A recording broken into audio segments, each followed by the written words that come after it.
Something about this ain't right. Something ain't right about this. There we go. There we go. Hello. Hello, hello. Welcome. Where's the Jamie icon? Well, look on the bottom. Oh, you said what's, not where. Yeah. All right, you're in the car? All right. Enjoy your car ride. But anyway, welcome everybody to the first season of the DDL, also known as the Dapper Doodle League. Cringe name, I know, but like I had to mix in my fedora thing in somewhere with it. So, anyway, for those unaware, this is a draft league. And if you don't know what a draft league really is, it's essentially, if you ever heard of like fantasy football or just sports in general, you know how players can't belong to more than one team, that kind of stuff. Yeah. The people down there, those images, we are the teams. And the doodles are the players. A doodle can only belong to one team. So when someone picks it, nobody else can have it. Dapper is an amazing word. Do not insult it. All right, fine. I'm only the one who named it myself. I mean, I'm sorry. Geez, guys. Anyway. Is it going to be open to normal players in the future? Yeah, after this first season, depending on how this goes, I'll open it up. Who's the cat icon? I'll get to who's playing. So, yeah, for this first season, I decided to grab a bunch of different content creators for Doodle World, plus myself. Just thought I'd throw that out there. Myself also decided I'm actually going to be playing the game, guys. I know, foreign concept. So here's my thing. I haven't played any kind of Pokemon game competitively since 2021. Maybe, or was it the start of 2022? Somewhere in that range. I haven't played in a while. So, my only two goals here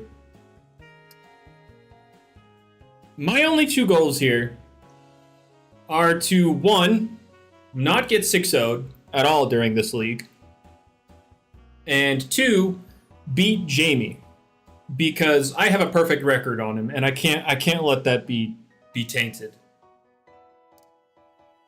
I can't let that be tainted. But I'm also, pretty inexperienced with the draft itself. So my team probably ain't going to look too pretty. But anyway, what doodles are free? There are no free doodles. Every doodle costs points. I guess I should explain that. Every doodle costs points. Every team gets 80 points, and we have to draft 9 of them. So, yeah. Anyway, Bonautilus. I was honestly very tempted to make Bonautilus give you points. I was very tempted. Very tempted. But, no, it costs 1 point. So, yeah, what you see down there is the draft order. So I'm going to go over the different players in the leagues finally. So up first, you see that cat image. That is Luigi Kid Fake, aka Cardio Luigi.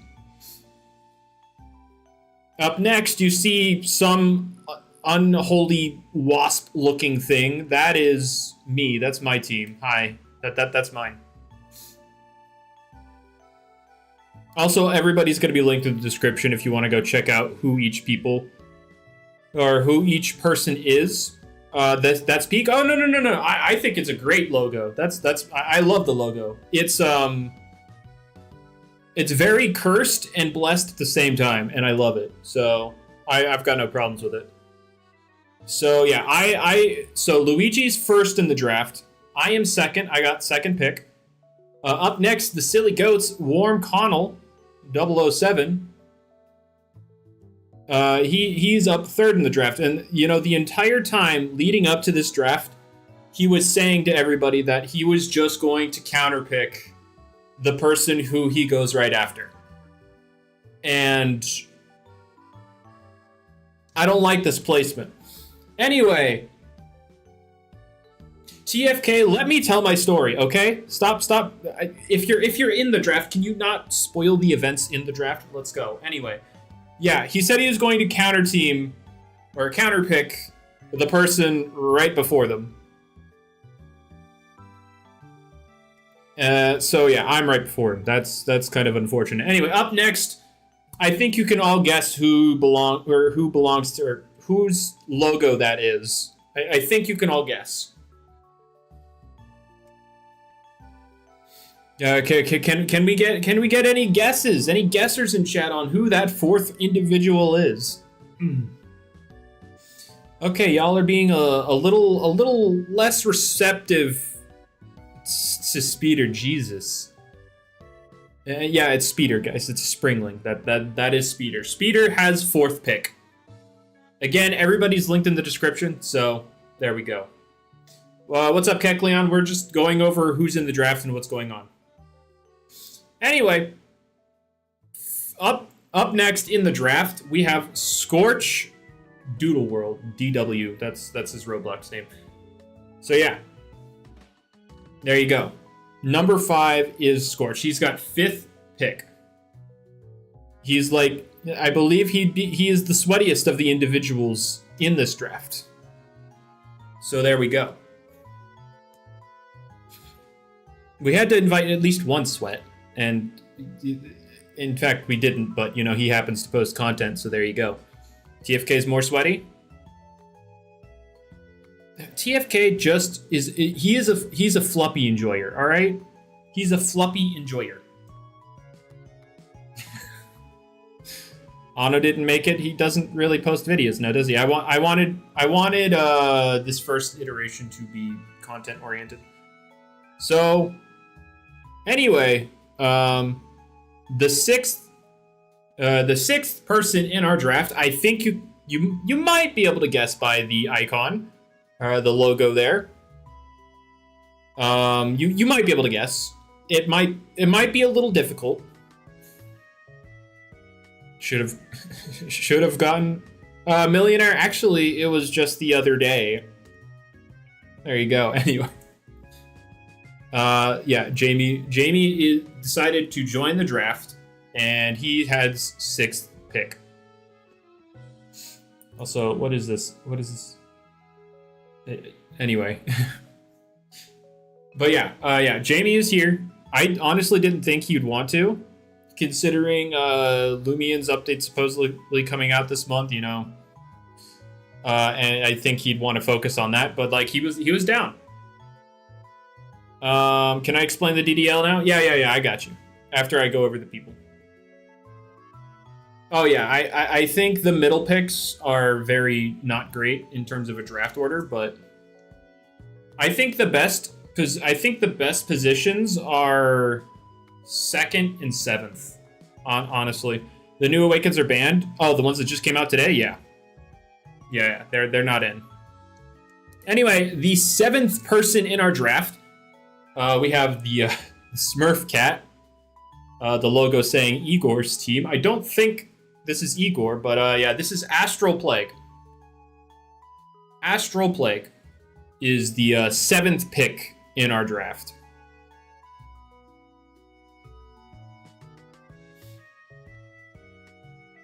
But yeah. Again, if you're asking who that is, again, I have them all linked in the description, so just go click on them. And then you'll see it. Anyway,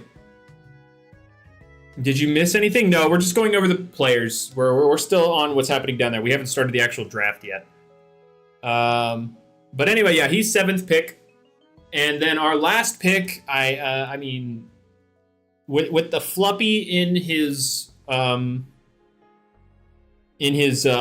I don't know who this is. So who could this possibly be? This is a TFK. TFK is How long does the stream expect to last? Until we're done. Astral's listed twice? Oh, well, let me fix that. Oh, he is. Astral just gets 2 shoutouts. Easy. Wait, there's still... Why is there a speeder? There are 2... There's a speeder Sonic, and in the speeder... I don't get it. Anyway, I'll save... There, we fixed it. Anyway... TFK is our last person in the draft, and now I'm going to quickly go over how this works again, because there are some people who just got here and don't know how this works. So, draft league. Think of it as like us, the players, are various sports teams, and we are picking the Doodles as our players to join our team. And no Doodle can belong to 2 teams. So we're all going to take turns in the order you see below. Selecting Doodles to fill out our roster. And again, no team can have, or no 2 Doodle, a Doodle cannot exist on 2 teams. There we go. Outside of like Awakenings and stuff. Awakenings and their, normal form are counted as like separate Doodles. So you might see instances of people drafting a Doodle and then in the Awakenings on another team. But yeah, this will also work in snake draft format. So what's going to happen? We're going to go down the line from, Luigi down to TFK. And it's going to start back over with TFK down to Luigi. And we're going to keep repeating that until we get through the draft. All right. All right, are we good? Do we... Oh, yeah. Awakening's mandatory? Oh, okay, so the Awakening rule. They have to hold their runestone, but they're not forced to awaken in the battle. They have to hold their runestone, though. But yeah, after the draft is done, we all prepare our separate squads to fight each other. So it becomes a big old counter team fest. And so you're going to see a lot of crazy sets in the various battles, which are not happening now. This is the draft stream every Sunday, except tomorrow.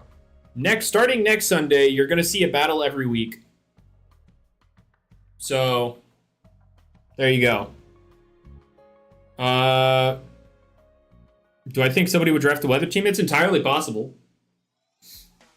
But anyway, are we all understanding what draft is? Are we good to go? Are we ready to start seeing the picks? Because I know that's what you're here for. You're waiting for the next season. You finally got every Doodle made. All right. Should have pinned that. I don't really care, Corey. I don't mind explaining draft. You know TFK's picks. Why do you know them? Why do you know them? TFK, are you leaking after I said not to?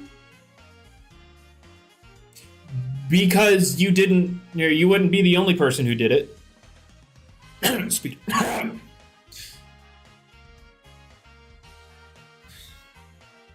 Anyway. All right. So we're gonna. TFK's teams are very predictable. I don't care. You did leak some stuff. Has the draft already happened? Yes, but the goal is to make it look like it hasn't. Anyway, so we're gonna move on. So the next thing you're gonna see is the very first pick of the DDL with Luigi up front. What are your guys' guesses as to what the first pick of the draft is?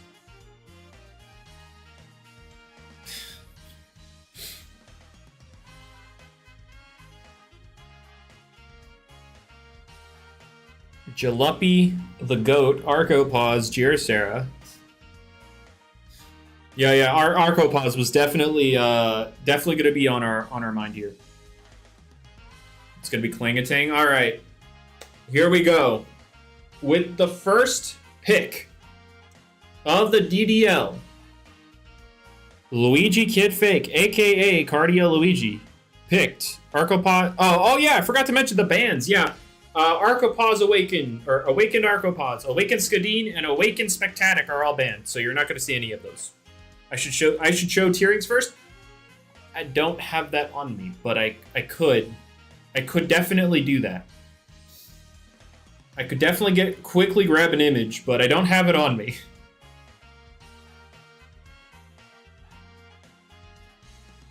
But how do I not have it on me? Because I didn't think that I should. I didn't think about it.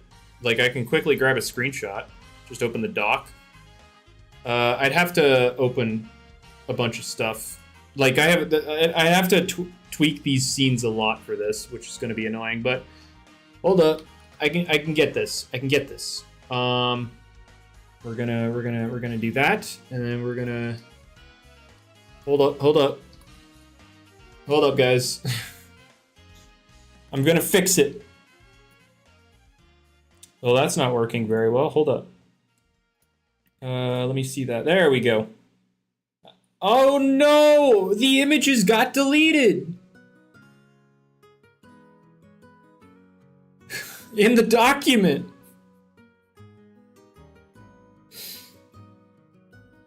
No! Well, that's unfortunate. So I can't show you the document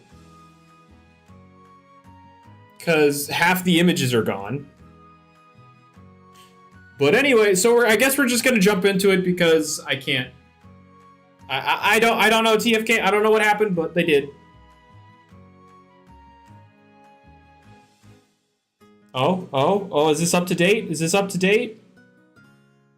It's not up to date. Nope. Thank you, thank you, gamer, but that one's not up to date. That one doesn't have Hypnotal, Awakening, and Finwick. Hang on. I can do this. Yeah, it was Void. Void did it. It was all Void. Hang on, I think I can find it. I think I can grab it. I do remember taking an image of... Oh wait, is this it? Is this it? It's so small though. It's so small, it's gonna be hard to see. I get we gotta work with what we got. Wait. No, this one isn't updated either. Frick.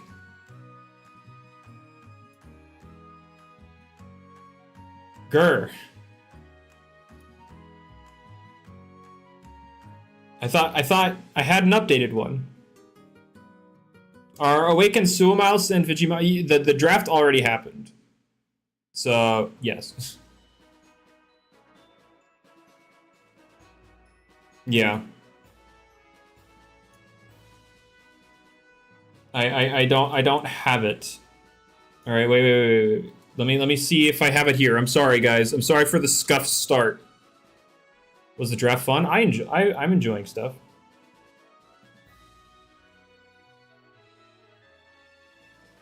Let me cook, guys. Let me cook. Oh. Okay, this one has it. I found it. You deleted the image because you didn't get Arcopause. Ah! Also, just as a quick little thing, please don't spoil the draft more. All right. All right, there we go. Let me grab it real quick.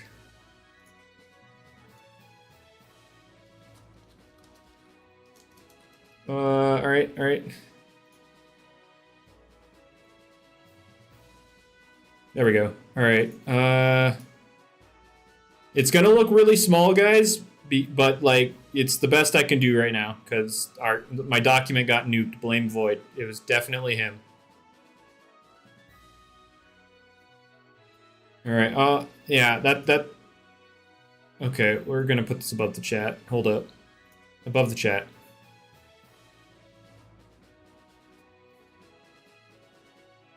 I can't make it too much bigger. There we go. All right, that's as good as I can make it, guys.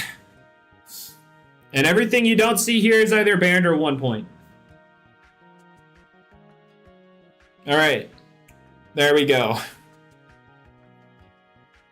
All right. Fumbled the bag. What are you looking at? The board. What everything's worth. People wanted to see what the board looked like. So this is what everybody was looking through when they were picking stuff. Also, I don't remember doing this, but I changed Gaductor from 2 to 3 last minute. I don't remember doing it, but apparently I did. So that's a thing. Now, there are a lot of things here that probably should be higher or lower. Zerzura is not one of them. I think Zerzura being 12 is fitting. Fine, I'll move it up. There. Is that... it doesn't help. It doesn't help. Alright, but yeah, that's the board. Anyway, we're going to start getting into this stupid draft. The mouth cam, true. Alright, we're going to start. First pick of the DDL. 20 minutes into the stream. 22 minutes, but you know. Anyway. Why is Cryo so high up? Because it's versatile and good stats for draft. First pick. Y'all guessed a lot of things. Luigi Kid picked his first pick of the DDL. Remember, everybody has 80 points. Highest is 13. First pick. He chose Volta 2. Volta 2 was the first pick of the draft. Now, Volta 2, we all know the bird does stuff.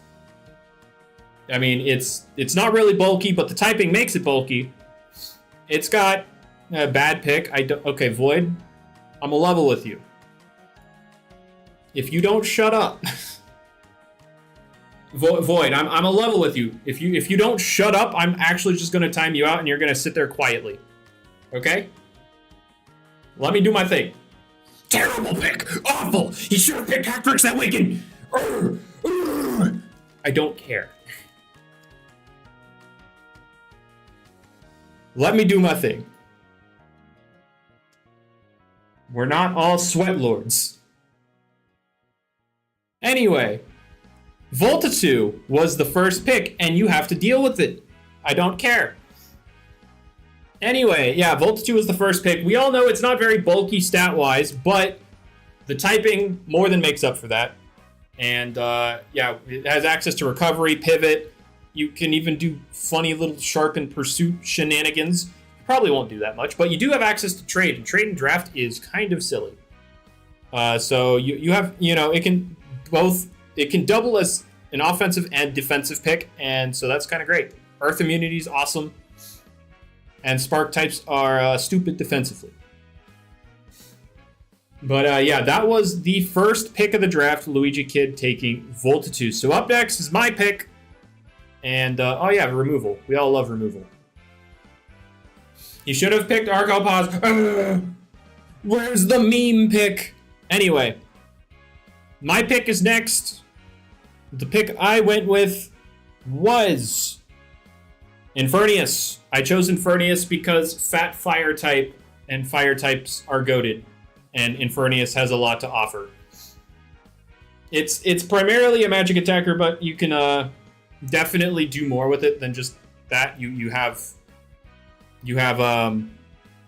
the toughen sets with, and you also have extreme speed. Void, I'm a level with you. I'm a level with you. You're going to find this draft extremely funny. All right, anyway. Yeah, like recovery can both be magical and physical. Or the ability essentially gets rid of its earth weakness. I have a fat fire type. It does stuff. I'm happy with it. I still have the one I gave you.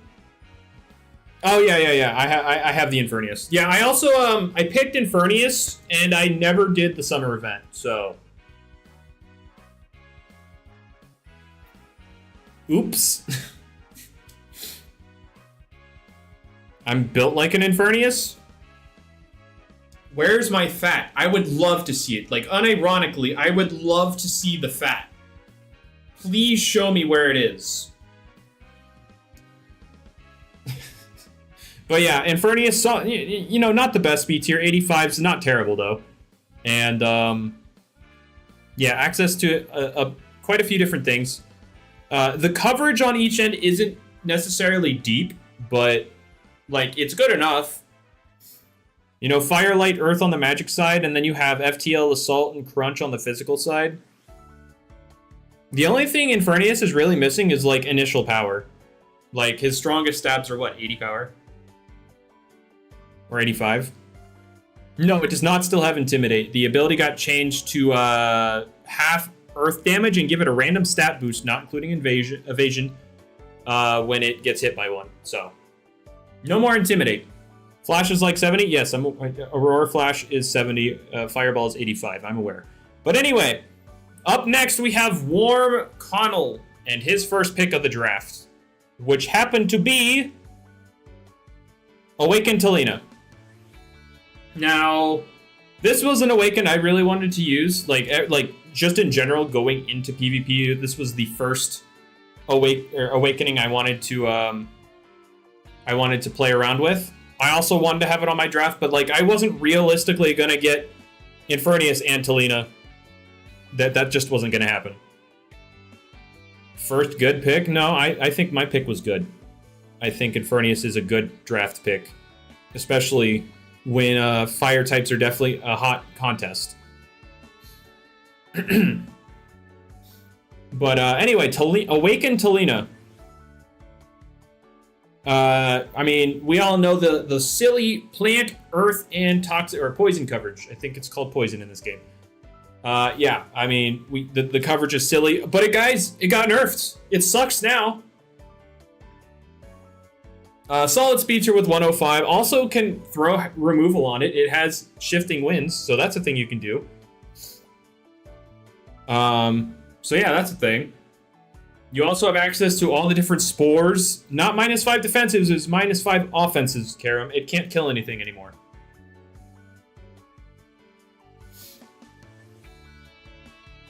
Oh, was it 10? I thought it was 5. I thought it was 5 in both. I'm pretty sure it was 5 in both.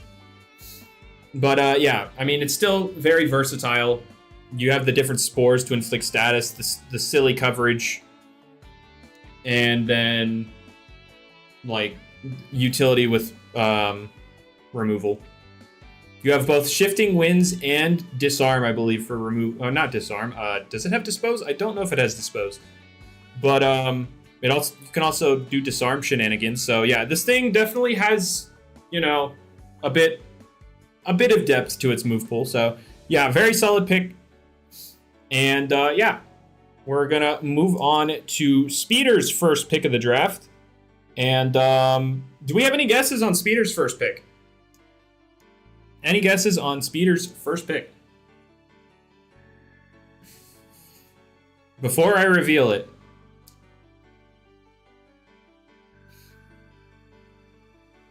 Something goofy? You know, that's a pretty solid guess. Something goofy. The first pick of his draft was Killinto. Fat metal type. Yeah, fat metal type. I mean, it recently got what? Mineral Cannon? And did it get... What else did it get? I'm pretty sure it got something else. What else did it get recently? Hope Beacon? Oh yeah, it has recovery now. Yeah. So it has a stab move and recovery, so those are pretty nice things. Utility-wise, I mean, Light Orb, you know, gets rid of a dark, you know, weakens a dark hit. So that's a thing. Do I not have this? I don't have this shuffled, so that's a thing. All right. What was I gonna say? Oh yeah. Geez, no, I'm completely lost on what I was gonna say. Oh yeah, Light got buffed, so sparks aren't resisted by it. So now, like, if you're wanting to kill something like Voltitude, you don't even need Opal Pulse anymore. I don't think. Or at least pressure it. Pressure it heavily. You don't need it, but you could always run it. You can deny setup with Purge. That's a thing you've got going for you. Yeah. So that's a thing. Blessed Blade meditation, that is a thing. But anyway, his first pick was a bulky metal type with light orb utility. It can do some different stuff, but yeah, we're gonna move on to Jamie's first pick of the draft, which was. I did not mean Jamie, I meant Scorch. Scorch picked Sumo. I meant Scorch. Scorch picked. I meant Scorch. Yeah, he picked Sumo. Fat fire type. Why Sumo 12 points? Because he can do a lot. Sumo is very fat. It's got 130 health, 90 defense, 80 magic defense. Very tanky. 120 attack and 90 magic attack, I believe. Let me double check that real quick.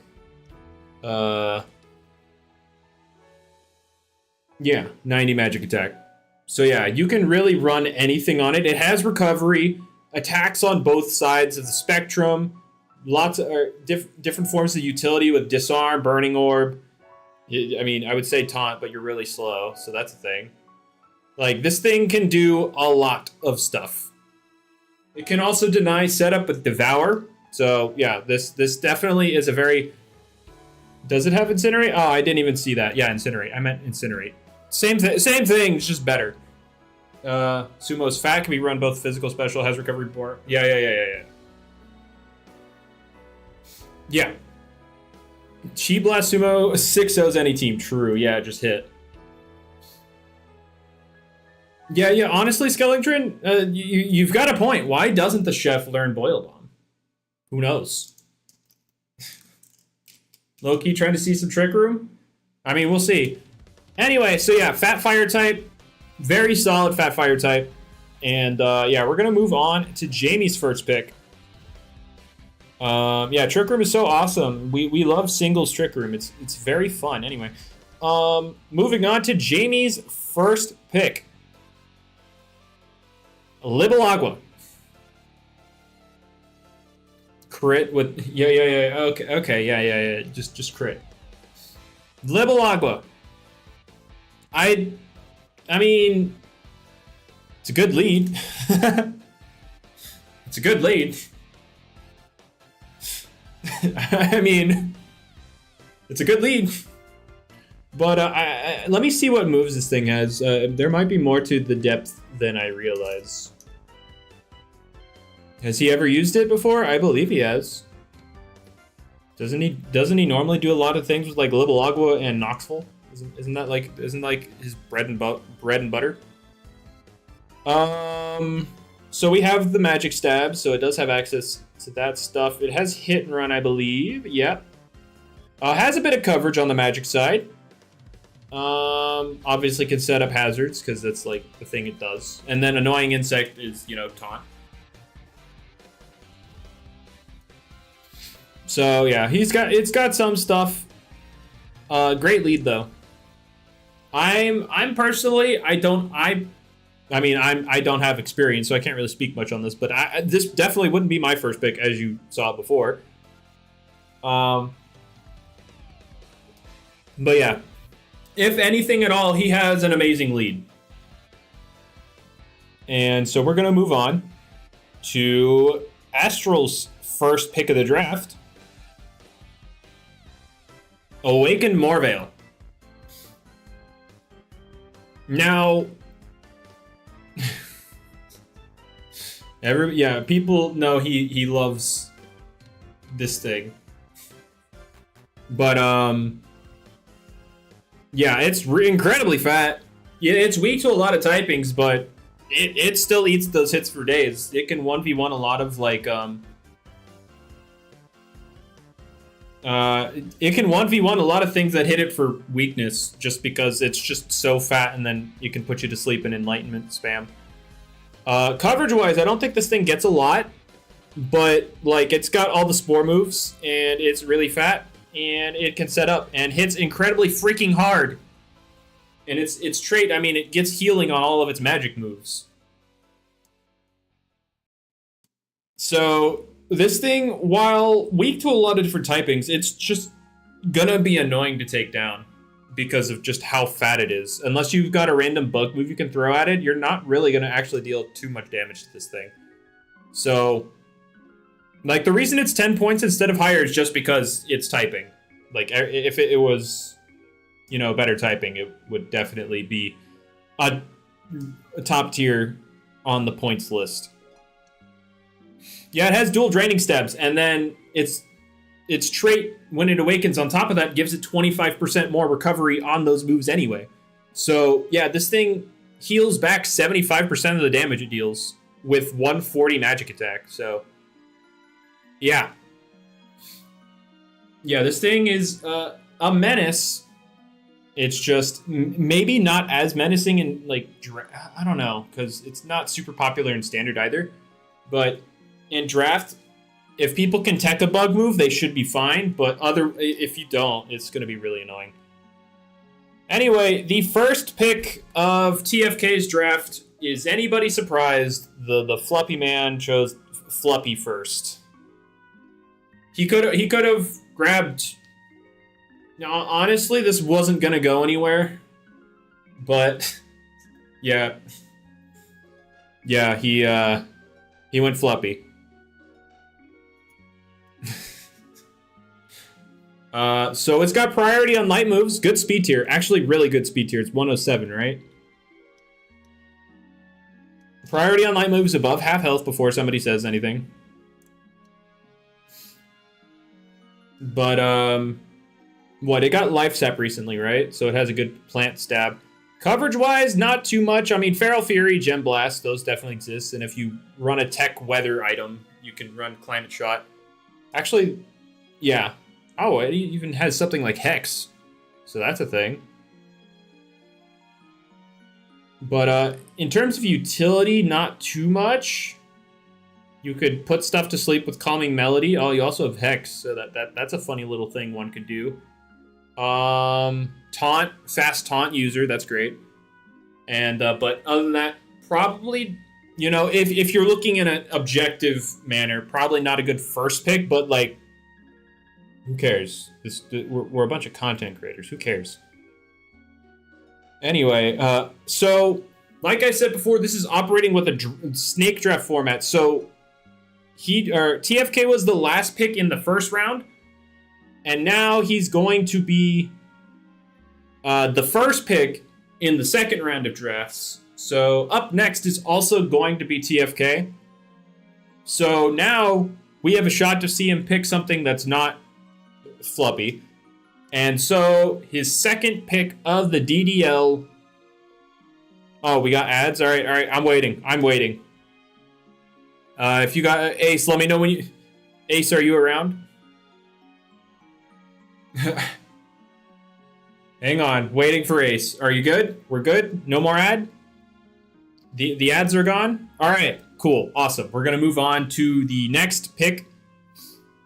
TFK's second pick of the DDL was, or is, Zerzura. So, yeah. Whoever called Fluppy Zerzura, yeah, there you go. You got Fluppy Zerzura. Fat water type. We all know this thing. It currently has the highest win rate in ranked right now at 62%. If you can't hit it for weakness, it's going to wall you. But on the bright side, this is draft and it has 2 quad weaknesses. And when we saw this the first time, I looked up the Electrify scroll and quite a lot of things learn it. So there's definitely room to hit this thing harder in draft. And that's why it's 12 points. Because realistically, Zerzura isn't very diverse. Like, you could run a funny haha fin / wing / sharpen thing. But yeah, it's there. All my doodles are gonna have spark moves. I mean, I'm gonna have to hit it. If I can't hit it, I'm not gonna beat you. But anyway. Oh, wait.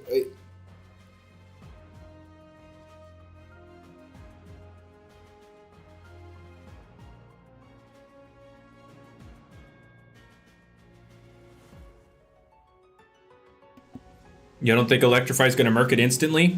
Well, yeah, it's not going to merc it instantly, but it'll definitely work towards breaking it because the next use of Electrify is going to double in power. Sorry about that, Knight. I'm pretty sure you didn't miss too much, though. You missed the first round of drafts. This is the beginning of the second round of drafts. Spark Candy's Air Zero went true. Yeah. TFK, definitely look into Spark Candy's Air Zero. Yeah. Definitely. Yeah. Do that. What's up, Slash? We are in the middle of the draft. Anyway, we're going to move on to the second pick of Astral Plague's draft, which happened to be Roterra, Roadrunner himself.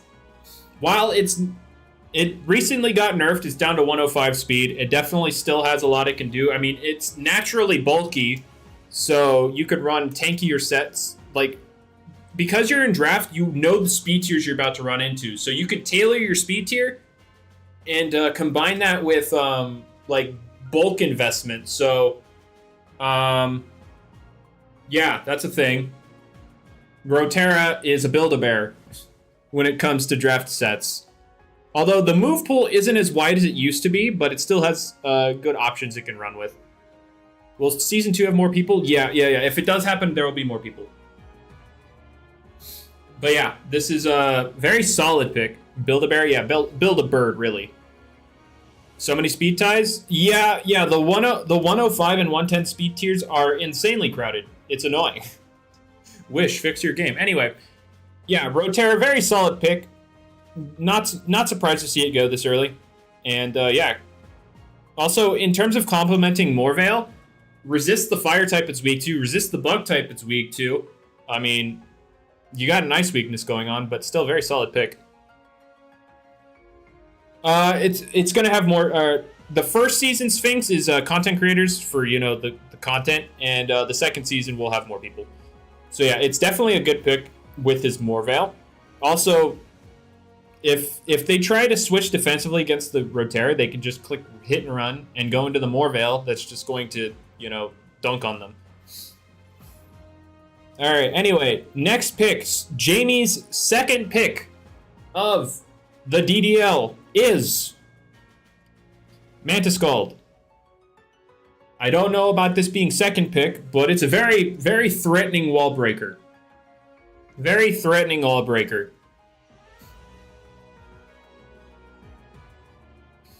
Mono water, true mono water. But yeah, again, I don't know the direction of his draft, but yeah, that's that do be a threatening water type. That do be a threatening water type. Although it's a water that can't... I mean, even against opposing waters, which its type combo can't hit, when you click Sharpen, that doesn't matter. This thing hits so freaking hard. So, yeah, it's definitely a threatening pick. I don't know if second pick was good for it, but it's still threatening. So, up next, we have Scorch's second pick of the draft. And that happens to be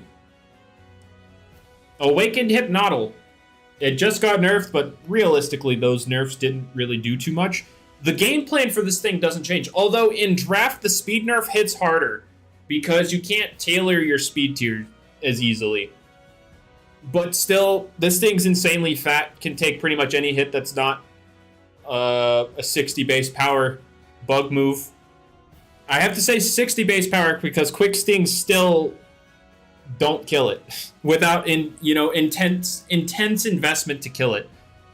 But one quick thinking, this becomes an insane monster. And yeah, in terms of pairing with Sumo being weak to mind and air, yeah, those things Hypnotle resists because of Puffball. Very good synergy between the two, for sure. Also resisting the water that Sumo's weak to. Very good synergy here. We should have banned Hypnotle. I don't think it's nearly as silly in draft. In draft, it's a lot easier to counter team this. So, yeah. but still very threatening. Oh yeah, and Grand, yeah. I'm just saying, these two picks go very well together. Why Sumo 12 points? Because this thing is incredibly deep. You can do so much with Sumo. I'm gonna get 6-0'd by this? No. Anyway, up next, we have Speeder's second pick of the draft. And any guesses on the funny man's second pick? What do we got?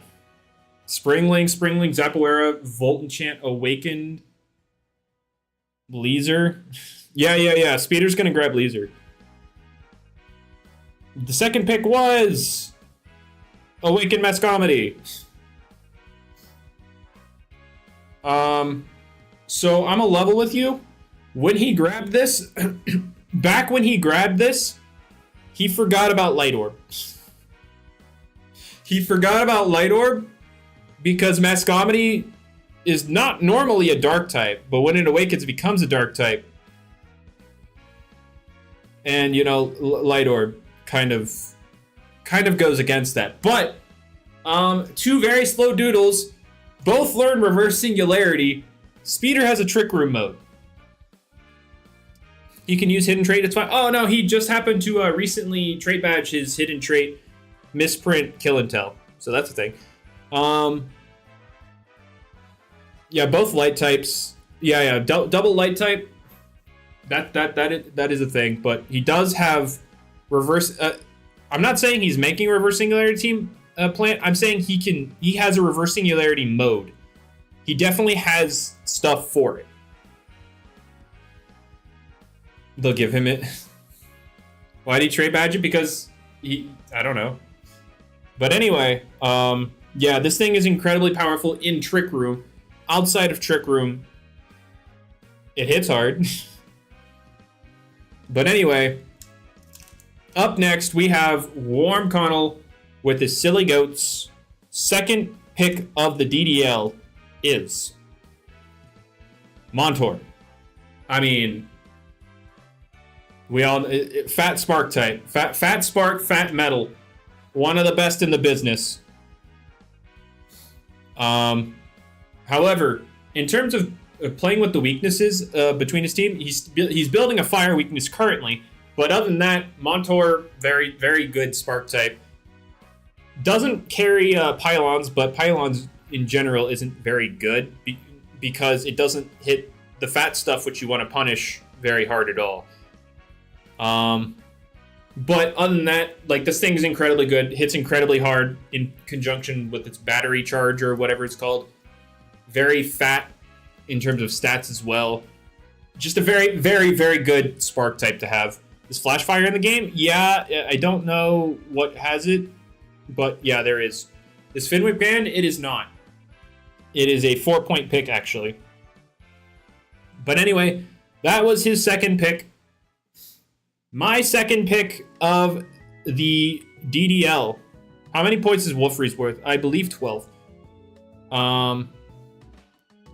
The second pick of the DDL for myself was Mold.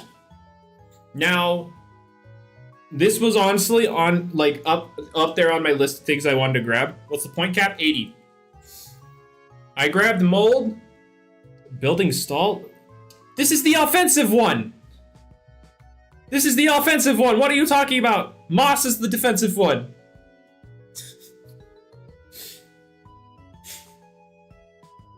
But it does have bulk to it though. It can be bulky. I mean, when I am out of experience, or you know, I like rusty. Yeah, fire, water, grass is one of the first things I think of. And well, now I have a fire and a water. And the grass I wanted was Awakened Talina, but you know, that got yoinked immediately. So like realistically, I wasn't gonna get that. So I knew I was either gonna get Infernius or Talina. I wasn't gonna get both. 13 slash. But yeah, Mold is very flexible. You can make it offensive, defensive. It has good good moves in general. Like, this is honestly pretty solid. The group I was working with to help assign points, they wanted to rate mold lower than this, and I was like, no, this team seems really good, especially in draft. So I was the one that made it more expensive, and then I picked it. How many people got their pick sniped in the draft? Quite a few. But anyway, that was my second pick, and now we're wrapping up the second round of the drafts with Luigi's second pick of the draft, which was, or is, Bronzok. Fatfire. Was it Archipaz kind of snipe? There was someone that definitely, you know, like they hit their desk. I don't know if they did, but like, you know, in terms of like the text that we all got, yeah, that it gave off the feeling of, but that comes later. But yeah, we got the Heatran typing. Doesn't it literally have Heatran's abilities too? Flash Fire and Flame Body? Doesn't it have both of those? No, it doesn't have Flash Fire. No, it does. It does. It literally has them both. Yep. Yeah. So it's got the Heatran abilities. 90, 100, 60 is pretty okay bulk. I mean, 90, 100 in terms of physical bulk is good. 100 speed tier is great to have. Good offensive stats. In terms of offensive move pool, it has stabs on both ends. So you could, you know, run funny stuff on both ends. You have, I believe this thing gets Incinerate, right? It gets Incinerate? I could have sworn, yeah, it gets Incinerate. Ice melts into fire. Did I say that? I don't know. It does have taunt too.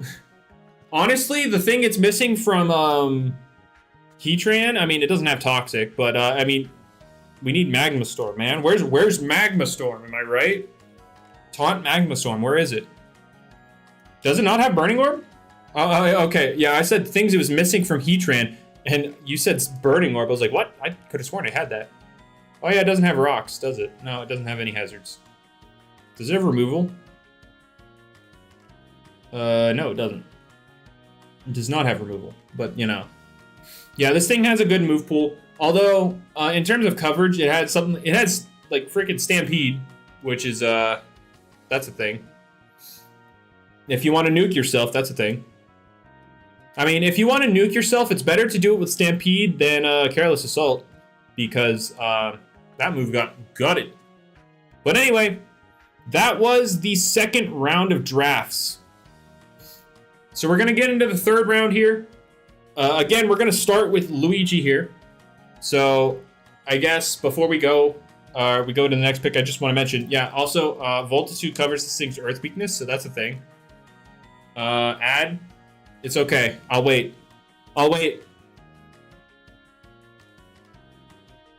We're just waiting.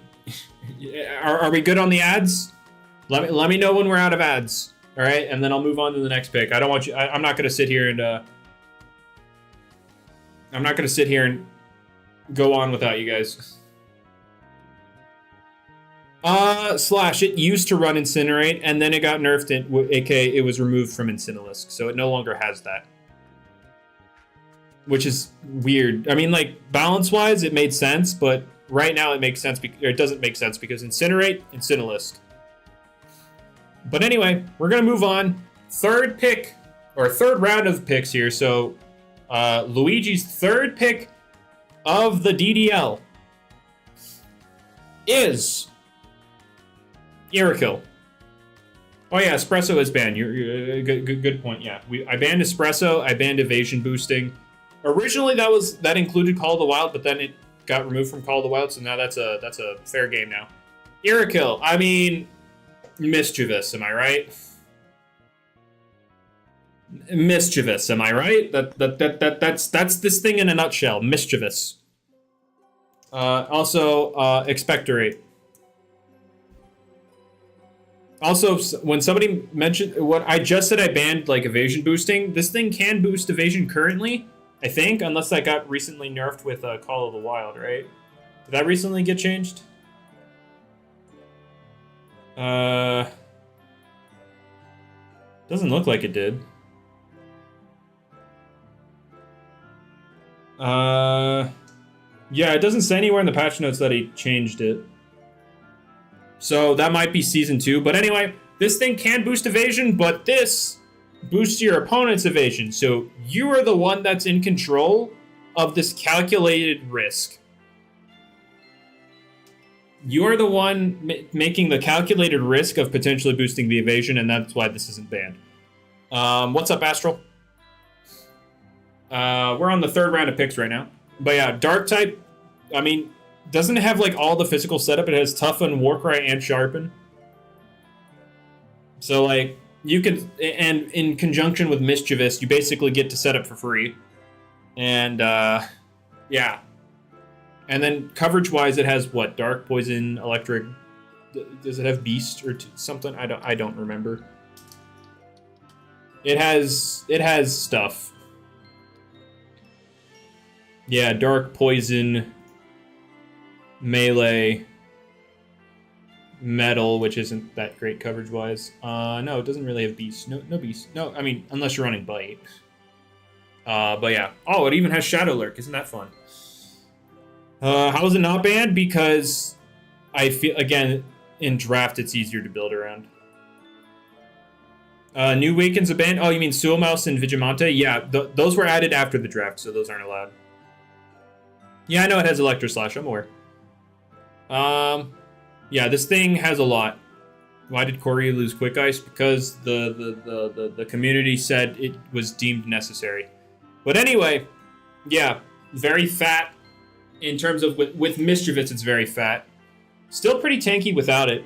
Like, its bulk is what, 86, 81, 81? That's not bad at all. It's weak to what?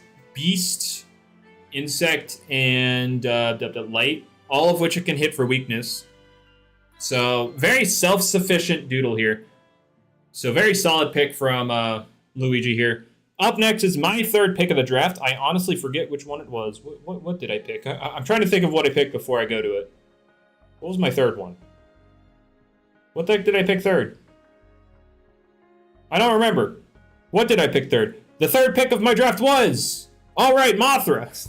I picked Mothra. I mean... Like, come on. Mothra is great. Mothra is great. We all love Mothra. Very, very, very, very, very solid Doodle, if I say so myself. So I got myself a bug, which happens to hit the thing that just came... Which just so happens to come before the, you know, something I can hit for weakness, although it can also hit me for weakness. I mean, self-sustaining with its Bug Stab, coverage with Shatter. It technically has setup, right? It has Quick Thinking? I'm pretty sure it has Quick Thinking. Although I don't think it has a good Poison Stab on the magic side. Yeah, it doesn't have good... What the heck is this? Hold up, there we go. Yeah, no, yeah, I need the next key for the magic Poison Stab. In terms of coverage, not too much, but there is a good solid amount of it. It has Insect Instinct. Oh yeah, we all love Insect Instinct. The greatest of setup options. A good Hatrix A counter, if anyone will actually pick it. I don't think this is what you would consider a counter, but it would quick sting it to death. You're absolutely right. But yeah, if anybody actually ever picks Hatrix Awaken, yeah, then yeah, I see that being a thing. But yeah, Mothra. I didn't get a grass yet. Originally, I had a list of 4 Doodles I really wanted on my draft. Infernius, Talina A, Mold, and Mothra. I got 3 out of the 4. I'm not upset at all by this. Is Void muted? No. No, he's not. But, yeah, I'm not upset at all by this, although I am building a Mind Weakness. Mold and Mothra both being weak to it. So that's the thing. Is Awaken Mothra banned? No, it's actually... fun fact about that, it costs less points than Mothra itself. Normal Mothra is 11, Awakened Mothra is 10. Because, you know, the nerf on Awakened Mothra really hurt it. And so, yeah. Anyway, yeah, that was my 3rd pick. So now we're going to get into the 3rd pick of Worm's draft. So... yeah. The third pick of his draft in the DDL is Babul. I mean, y'all called it from earlier. With the fire weakness building, he grabbed Babul. Like, also doubles as an earth type. I mean, it just made sense. This definitely makes sense as a pick. Yeah, some people did call Babul, which is crazy because they're like other waters that exist. Skadine? That's not a fire resist. Skadine is not a fire resist. I don't know what you're on about. But, yeah, Babul, one weakness, and both of his other picks are resistant to it, so that is a thing. It's going to mow his team. Oh, okay, fair. Wait until I pull out the heal. Kecleon, I'm not lying. If Infernius had, like, Fire Blast or something, I would totally consider running, like, Helios Specs Infernius. But, like, its stab options are pretty middling for a Specs set, so... You know, I did that was something I thought about, but, like, that's the reality of it. But, yeah, Bubble, his pretty hard, good typing, in conjunction with the rest of his squad. In terms of utility, I don't know what all it has. Like, ability-wise, yeah, it doesn't have any defensive utility in that regard. Aqua Gel you could run. That's a thing. I'd say Swamp, but yeah, that team don't look great for it. Not much of a utility kind of guy. Like, it has Disarm, so that's a thing. But yeah, this thing is pretty offensive in nature. Hits pretty hard. Typing goes well with the rest of his squad. Overall, pretty solid pick. Up next, we have Speeder and his third pick of the draft, which happens to be Runut.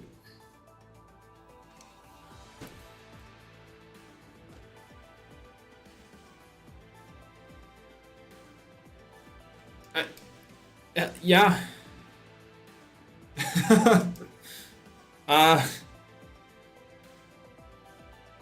That's a thing. In you know, I could be wrong, but, like, he probably could have waited on this, right? In my opinion, you know, he might have been able to squeak by, 1, 2, 3, 4, 5, 6, 7 more rounds before he grabbed this one, and he would have been fine.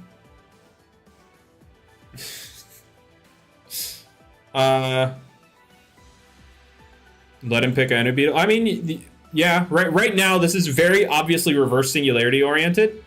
But the question is he going to go full on into it, or who knows? Somebody would have stolen it. True. Reverse singularity sand. True. But anyway, we're going to move on here. I mean, reverse singularity. Runut's not good defensively. We know that. Also, I just want to say, while when Mascomedy awakens, it's not weak to dark, but, like, this lineup, weak to dark, but, Light Orb.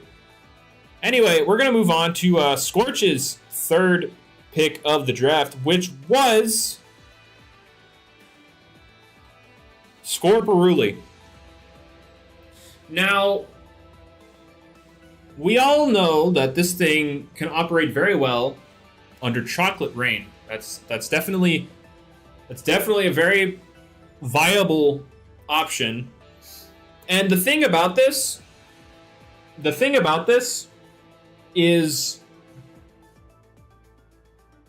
it also, has a lot of different options.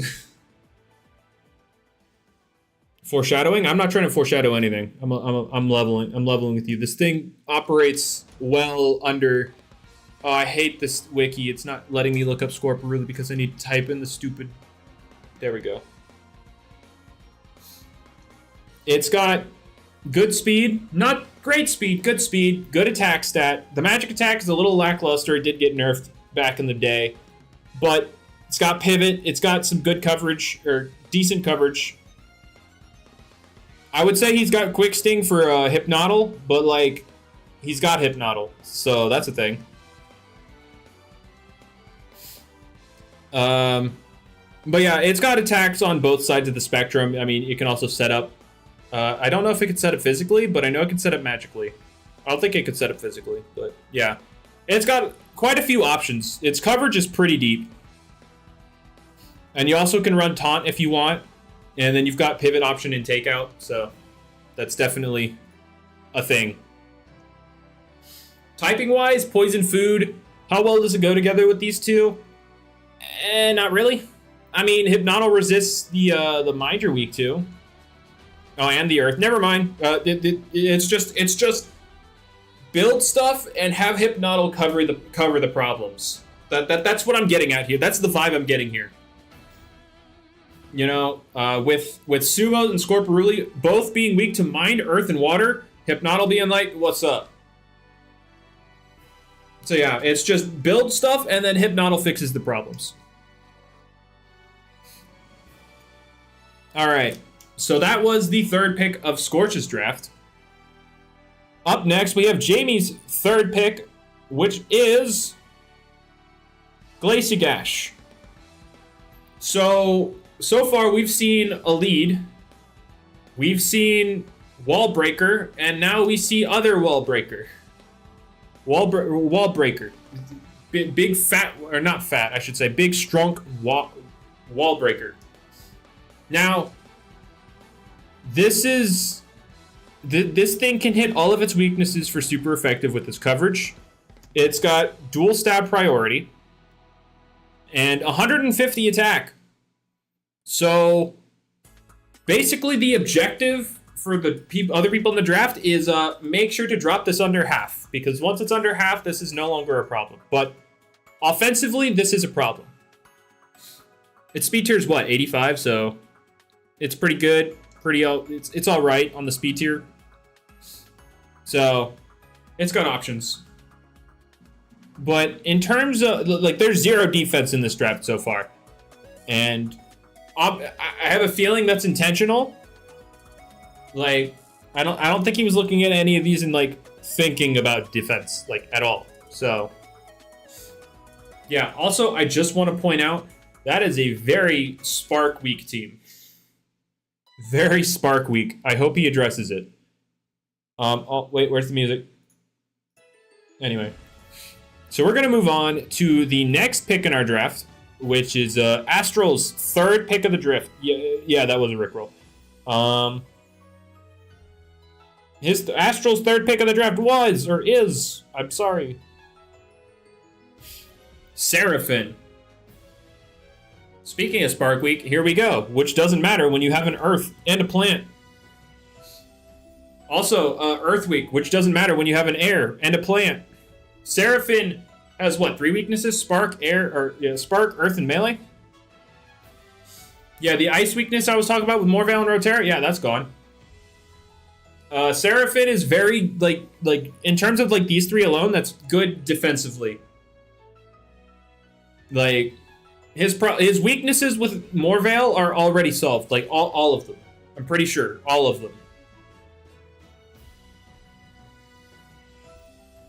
So, yeah, very solid. The biggest problem with Seraphine is, like, its inability to hit other waters, right? But, like, its defensive typing is really great. But, yeah, very, very solid pick.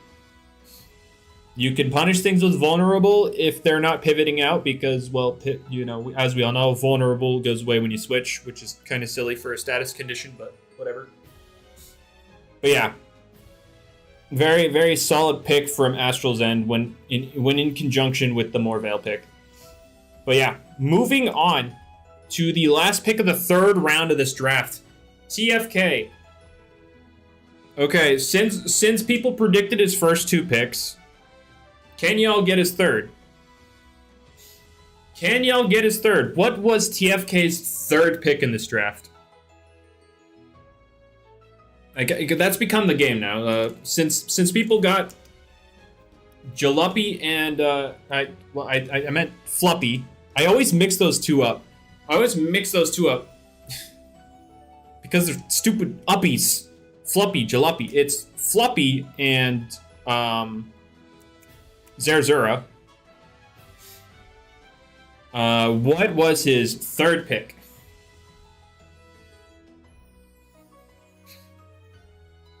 The third pick is Fire.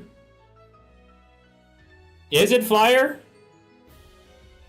No, it's Jalopy. You picked Jalopy. But, like, who cares about a fire weakness when you have Zerzura?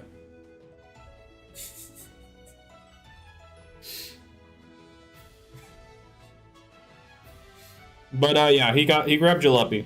Now, honestly, Jalopy's kit, it has a lot. Jalopy has a lot of things it can do. It's just the stats that are really the problem with Jalopy. But, yeah. There's a lot here when it comes to Jalopy. Like, let me go back and look at it all again. I remember looking at it the other day. I was looking at this to draft, like, later on in the picks, but, like, yeah, I was not going to do a third round Jalopy pick. Like, it has a bunch of shenanigans it can pull. Also, I just want to point out, if I drafted Jalopy and the opponent had freaking Zerzura, I was 100% going to do the stupid Cure Jelly trade shenanigans. But, like, the person with Zerzura also got Jalopy. And this is the only thing in the game, I believe, that can trade Zerzura with a Cure Jelly, get rid of its poison, and then not get diseased by the plushie. I'm pretty sure this is the only thing in the game that can do that. I wanted to do that so badly, but yeah, that's a thing. What are the bans? Awaken, Arcopause, Skadine, and Spectatic. Those are the only bans from this draft. And then, of course, the two new Awakenings, because this draft happened before those were added.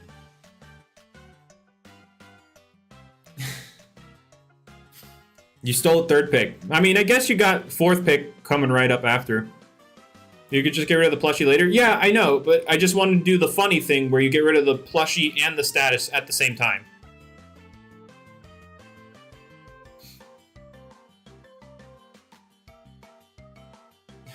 Yeah, exactly, Splashy. That's what I wanted to do. But anyway, yeah, this thing has honestly a lot of moves. It's literally the stats that are the problem. Like, it can taunt. It has, if I'm not, oh, I guess it has removal with Dispose, pivot with Takeout. You could do wrap shenanigans, Aqua Gel for the fire weakness. It even has FTL Assault. You could set up it any way you want because of Cakewalk. Oh no, does it have Cakewalk? Yeah, it has Cakewalk.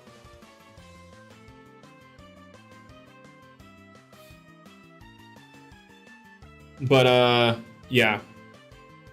Yeah, like, I think this is a good pick later on in the draft. Obviously, he picked it because he likes Fluffy and Jalopy, all that stuff. Not trying to, you know, get on him for how early he drafted it, but, like, definitely a solid pick later in the draft. So, yeah. Oh, yeah, I mean, it has Gauze, but, like, yeah, honestly, that's a fair point, Millionaire. You're not a huge Jalopy fan? Oh, he literally got it just for the trade shenanigans? But anyway, before we move on, actually, I guess I never talked about the typings on this team. Jalopy, I mean, it's immune to poison, which Zerzura is quad weak to. Resist Spark. Add. Oh god, I'm waiting. Hands are off. Not touching the picks. Let me know when you're back.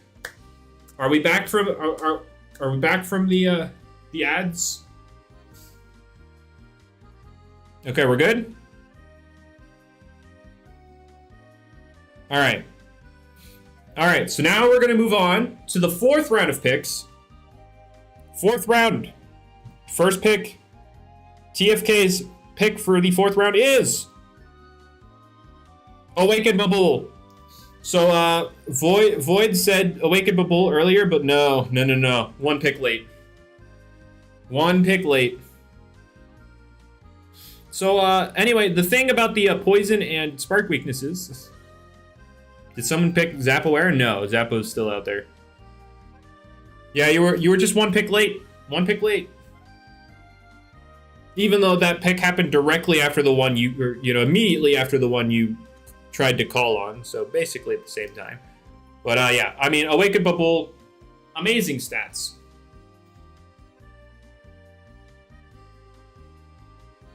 Amazing stats. This thing's incredibly like fat, strong, and then it's immune to ice. Poison absorbed to cover air. I mean, Jalopy's right there for it. But yeah, pretty good. I mean, we talked about Babool earlier. Awakened Babool is literally just Babool, but fat and stronger stats. And then, yeah, you like this very solid pick. Especially in this team composition where you have multiple plant resists. So yeah, like very, very solid pick. So we're gonna move on to the 4th pick in Astral's draft. And yeah, that pick from Astral is Myolicant. Now this thing, coverage, down pat. This thing is very threatening offensively. We have not seen Hollow Hair yet, Beastling. We have not seen Hollow Hair yet. Yeah, this thing hits really freaking hard. Yeah. Except with Capsize, you're right. Except with Capsize. But yeah, this thing has a lot of different moves it can hit you with. It's immune to recoil, so Stampede. It has a 130 base power Earth move it can throw at you.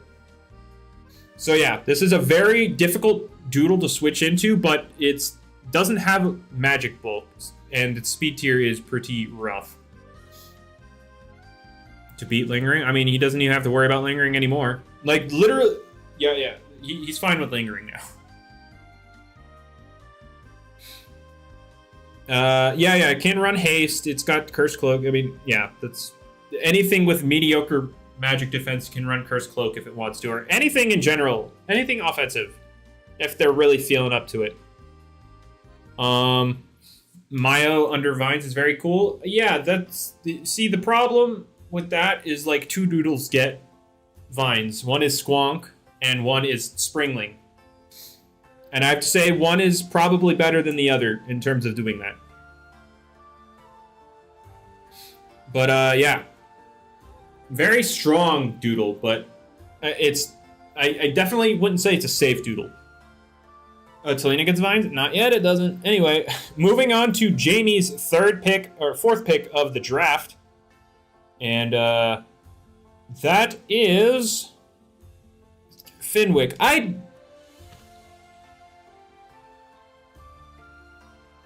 He got a lead in Libalagua. Now he has Finwick. What? I don't get it. So someone help me understand this draft. I wanted to, not a single Spark resist, by the way. Not a single one. They're all weak to it. They're all of them. He gets 6-0'd by Jolt. But, yeah, I mean, Finwick can use any move in the game. It's like, what? Is it 70 or 80? It's 80 speed, right? Right? Yeah, 80 speed. I mean, there's still 5 picks left, Glacial, so I'm not saying, you know, he's out of this yet. It's just confusing. Yeah, I don't get it. I don't get the draft yet. Well, we'll have to keep going and see what we got, what we get, or what his vision is later on. But for now, we're gonna move on to Scorch's 4th pick in the draft, which is he picks 5 Spark Immunities. True. Scorch's 4th pick in the draft is Giorna. Giorna, very strong. And if it sets up rain, it outspeeds everything in the game. So that's a thing. This thing is very threatening. Also, I mentioned Chocolate Rain earlier with Scorporuli, right? Doesn't that buff water moves now too? Like, Chocolate Rain boosts water moves now too, right? What's up, Red? Like, yeah, so if there ends up being a like a weather bottle, then like, yeah, that's a thing. What are Speeder's picks? Oh, he's up next, so there you go. Gyornov, very strong water type, and then when in conjunction with Apex, if you're using it that way, the Beast type doesn't exist defensively. So you do get to be a water type when taking hits, so it does make it easier to get into battle. And then, yeah, like, this thing hits really hard, pretty darn threatening. He doesn't use Apex. It's called, this is Draft Splashy. If the situation calls for it, he very much can. Like, if he's not running Rain, he won't use Storm Surge. And if he's not running consistent status, he's not running Opportunist. So he's gonna have Apex, you know? It's very situational, and Draft, that's good, having options like that. But yeah, he has a lot of different options here. Oh, he also has Taunt. Also, why is this thing 93 speed?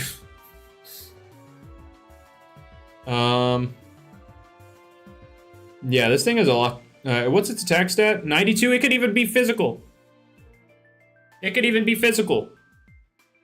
What about physical moves? Does it have any physical moves? It's got Crunch. Oh, Capsize. Yeah, never mind. Although it has... Okay, yeah, physical doesn't exist. Yeah, he has two things that can just outspeed the entire game given the right weather. That's funny. But yeah, very threatening Doodle. We're gonna move on to Speeders now. Fourth pick of Speeders draft. What have we seen from him? We've seen, oh yeah, Reverse Singularity. He's got Kill and Tell, Mascomedy, Runute as a third pick, and then his fourth pick of the draft is Emperor Flame.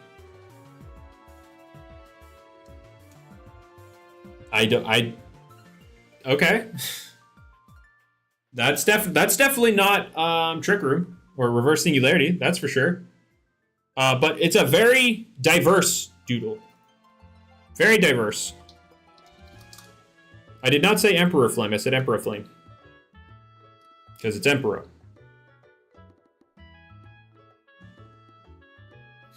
It's a very diverse Doodle. Lots of things it can do. Physical, magical, solid speed tier, can outspeed the entire game with Leaf. If you're afraid of burns, you have the whole, what's the ability called? Extinguisher or something like that? Yeah. It's got a lot of different moves. Does it have Taunt? Yeah, it does have Taunt. Fast, or, good speed tier with Taunt. Lots of different, you can even use it kind of bulky if you want, although the bulk isn't great. 79, 66, 79. Not great, but, workable. In the case of, like, in like a desperate pick, I should say. But yeah, he's definitely got a lot of options with this.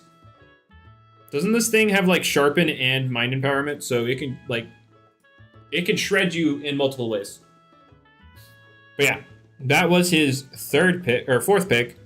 The fire type, hey, it's not weak to dark. It does have FTL. Yep, yes it does. All right, we're gonna move on. Worm's fourth pick of the draft. I know a lot of people were saying this earlier. Janeko has not been picked yet, /no. The fourth pick of Worm's draft. Leezer. Like, of course, Worm was eventually gonna grab Leezer if nobody else did.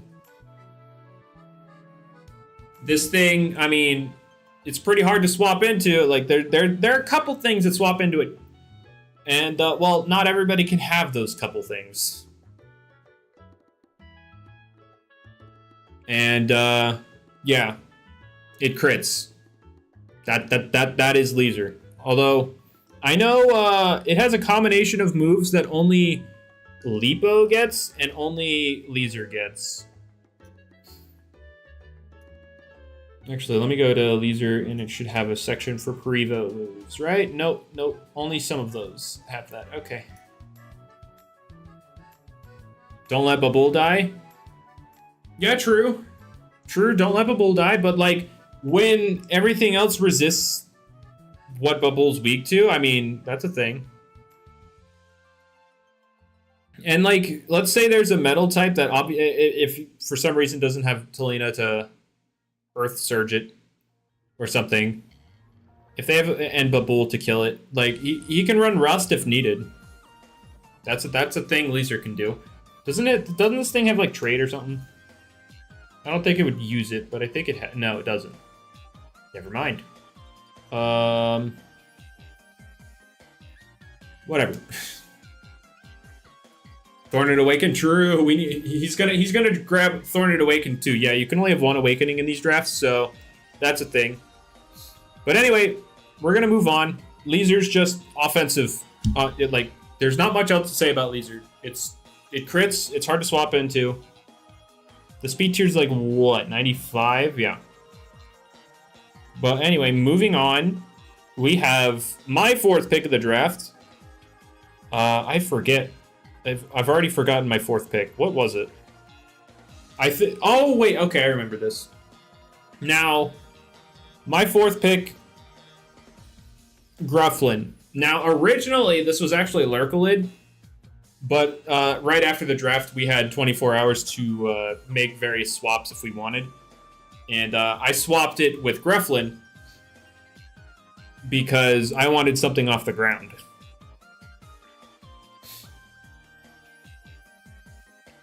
Why is Gruff 9? Because it is. Ask the people. Am I? Yes, I'm competing in this. I am actually playing in this. I'm actually playing the game with this. Yeah, but yeah, Grufflin, 110 speed tier. Buffs all of its moves by automatically coming in. But, yeah.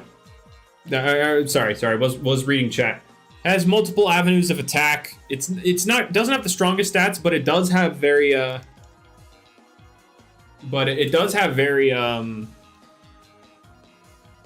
my god, my mind just blanked. Yeah, I don't have caloric deficit. I mean, I do, but I have seasoning or whatever. Bon Appetit gives me a 30% damage increase on the thing in front of me. I have takeout, hit and run. I can switch up my pivot option based on the team. And the typing itself isn't that bad either. So yeah, I picked Grufflin as my fourth pick. I still don't have a plant yet, which originally I wanted a fire, water, grass, kind of thing. I don't have one yet, just saying. Also, I haven't drafted an Awakening yet. It's kind of a throw in my opinion, but I'm a level with you. I forgot about Awakenings at this point. But, yeah, up next we have Luigi's fourth pick. Then where's Thornet? True! Gotta grab the Thornet. Stream buffering like crazy. I gotta say that's on your end, Lant. I would refresh. Can someone tell him to refresh? But we're gonna move on to Luigi's fourth pick of their draft, which is Rebottle. Fat mind type. You can pass Lewis prayers. Got the fattest HP pool when it comes to Lewis prayers. I believe it has hazard removal. I mean, this is a support doodle for crying out loud. Pretty sure. Yeah, dispose. Yeah, it has hazards itself. Like a very good support doodle. Has actually a couple different coverage options as well, so it can work with some offensive moves as well. So that is definitely an option it can run. But yeah, it's very bulky. The typing is kind of unfortunate. As we know, Mind is not the best defensive typing in this game. And yeah, very solid support doodle though. And oh wait, did somebody mention, like, does this thing get trade? No, this thing does not get trade. Somebody mentioned that this could do it, but like it doesn't have trade. Also immune to disarm. Oh yeah, I guess, yeah. I forgot about that. What does Sumo run as fighting stabs? The draft piece is real? Yeah, it's the draft piece. The draft piece is real. But yeah. I think, again, yeah, this is a pretty solid support Doodle. In terms of this composition, it's weak to what? I mean, Dark, Bug, Ghost, or Spirit, I should say. Dark, Insect, Spirit. Food. It's got resistances to all of those, I believe. Yeah, all of them. It has he has resistances for all of them on his team right now. And then Bronzok is like a defensive. He can act as a defensive fire type, but it lacks recovery. Rebottle can pass those prayers into the Bronzok and Irakill, honestly, which is scary because Irakill with recovery is not a life we need to have, or it's not a thing we need to have. So that's a thing. So yeah, I think it's a solid support option for his team, and yeah. I guess we move on to the next round of the drafts. We're 4 rounds in. It is now time for the 5th round of the draft. And again, we're going to start with Luigi here. So his 5th pick of the DDL Season 1 is Vigimante. So this thing did just recently get Awakening. That's not included in this draft. Revenge Killer. I mean, solid speed tier, revenge killing. I mean, that's what this thing does. That is what this thing does. It's definitely hard to sweep around or sweep with this thing around because like if you're lower on health, I believe it has Rip Current. It gets +1 with the Avenger. So yeah, that's the thing. Oh yeah, I believe this thing also has Pursuit. Yeah, this is definitely a very solid Doodle to have in draft. All right, everyone has to have their mascots. I don't know. I don't know Luigi's mascot. I don't know Scorch's mascot. What's JB's mascot? Isn't Bronzok faster than Vigimante? Oh wait, is Vigimante only 95? I was thinking 105, but is that its attack stat?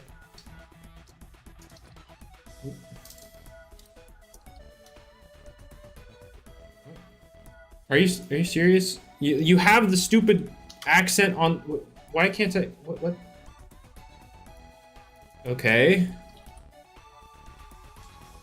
Why can't I find it? Oh, it's Girasera? True.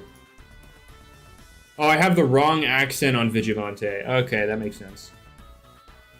I have the tilting right accent. It should be tilting left. Whoopsie. Cultural appropriation. It does have a 105 speed tier. What are y'all talking about Bronzok being faster? I could have. Yeah, I was pretty sure it was 105 speed. All right. So yeah, that's Vigimante. That's his 5th pick. So now it's my turn. Once again, 5th pick of my draft. I finally locked in that plant. I got a hold of Squonk. I finally got a hold of a plant. I do have one of the 2 Doodles that can throw up vines. Although I'm a level with you, I forgot about vines even when I picked Squonk. So, there we go. Squonk, also pretty fat. Can also double with the... If I, feeling cheeky, I could do Armor Break. I also have the Auto Taunt if needed. So, yeah. Squonk, pretty solid. Although it does have a lot of weaknesses. So I do have to be very careful with that. I can really... It's never safe to bring this thing in despite being, bulky because it's weak to so much. Yeah, I do have removal. Although I already had removal with mold. Use the auto taunt to stop Irakill from lore crying? Yeah, and then I just eat an Expectorate and die, right? Yeah, that's a great thing. Great pick right there. Yeah, like this thing definitely has a lot to offer. I can run it very many different ways. Has both physical and magic moves, I believe. Although I don't think it has a good physical spirit move. I know it recently got Boo, which is magic. I'm going to use type cubes on this. I mean, lots of people are going to randomly run type cubes, let's be real, because those items are silly in draft. I don't think I have a good physical spirit move. I know I have Thorns of Wrath for plant, but don't think I got much on the physical side for... Oh, I have Hexblade, but, like, that's not great. I would need, I would definitely need, you know, more solid status to throw around for Hexblade to be a real option. But anyway, that's my 5th pick. Worm's 5th pick, on the other hand, is Jailect. Somebody mentioned the lack of Squonk and Jailect in the draft, and here they both are. There you go. Plant Sap. We're using Life Sap out here. But anyway, yeah, we have screens. Where's the goat? I meant, right? Why aren't the silly goats drafting the goat? But yeah, Jellic, screens, fat, regenerator, or refresh, I should say. Also reflective if he wants to run that. Like, yeah, that's what this thing does. Does it also? Oh yeah, I know it has taser as well. What other support options does it have? Taser B summon, so it can set up hazards as well. Yeah, that's what it's got. I believe this doesn't have recovery though, right? If I remember correctly, yeah, no recovery, but yeah. Where's Screens Abuser? I mean, Tolina's pretty good at abusing screens. I mean, yeah, I can't set up offensively, but like, yeah. But anyway, this might have been a pick where he grabbed it so nobody else can use it. Although, which is funny. I actually, never mind. I don't think that because Laser can just crit through screens. Pretty sure it gets heal? I'm pretty sure it doesn't. Yeah, this thing does not have recovery outside of its trait. I'm not talking about friggin' Jailect, or unless Talina does also have Gem Blast. But, yeah, screens. So yeah, we're gonna move on to Speeder's 5th pick of the draft. What was the last thing we saw? Emperor Flame. So we saw something moving out of the, Actually, I just realized something.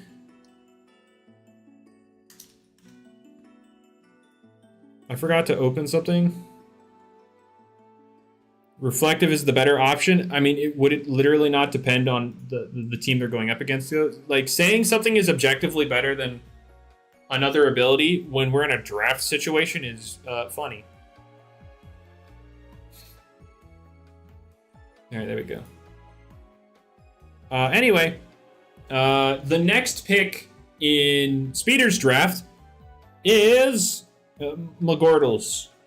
I know he's recently used McGordles, and I guess he liked it a lot because he drafted it.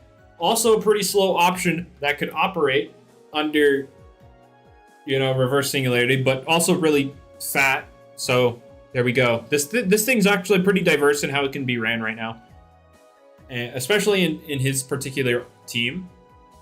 So yeah, I wouldn't say it's a bad pick at all. Almost everyone's going to have something like Vines, Pylons in status, unless your name's Jamie. I mean, he has... oh, yeah, you didn't say bees. Never mind.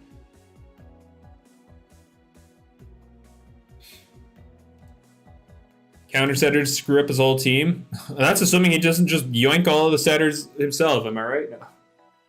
I mean, another way to screw up his team is Taunt. The move Taunt kind of disables the ability to set up reverse singularity. But anyway, honestly, I'd say a pretty solid pick from Speeder. He's got a fire and a water, or not a water, a grass. Is he gonna try and accomplish the fire, water, grass? Anyway, we're gonna move on to Scorch's 5th pick of the draft. And yeah, the fifth pick of Scorch's draft is... Who would have seen this coming? Who would have seen this coming?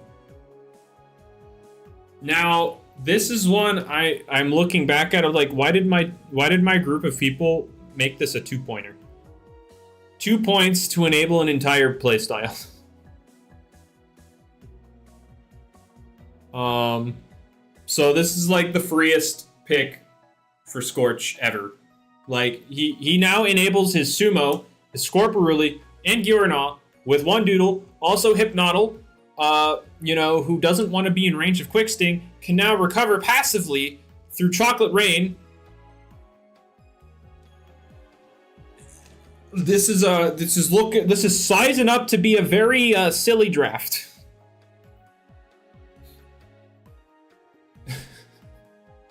Someone's got to grab Melty, true. But yeah, you're C-teaming Scorch so hard. That's kind of the point of draft. You're supposed to do that. You're supposed to do that, TFK. That is the point. As the most fun team, I wouldn't say most fun. He's definitely a scary one. I don't know about fun. Like Hypnoddle A clicks quick thinking and then wins. That's I don't know. It's the most unique. I don't know. I don't know if unique's the right word, because have you seen Jamie's? Speaking of Jamie's, let's actually, you know what? I need to stay and talk about Calamander a little bit more, because we need to talk about the things it can do. While it's not very offensive, although it did get a magic attack buff recently, so it can hit a little harder. Support options include Lewis Prayer, Aqua Gel for the fire weakness. Doesn't it have where's the toxic? I'm pretty sure it has empty calories for toxic. Yeah, it's got some stuff it could do. Also, fun fact, this thing gets Electrify. So remember that 0-0 I was talking about? This thing can beat it. Dispose, yeah, dispose as well.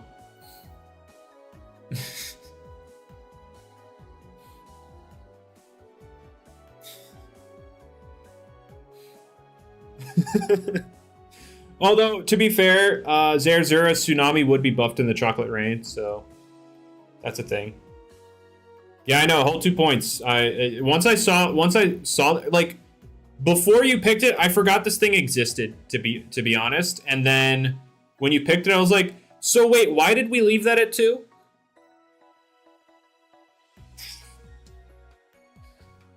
You're awake? Oh, hey, great. We're going to talk about your draft. Yeah, we're on round 5 of the draft. Before this, we've noticed a trend. We've noticed your draft.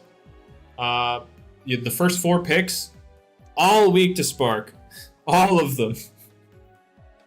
But anyway, we're gonna move on to Jamie's 5th pick here, which is Aluminja. It's not weak to Spark, guys. It's not weak to Spark. Let's go. It is not weak to Spark. Doesn't resist it, but it's not weak to it.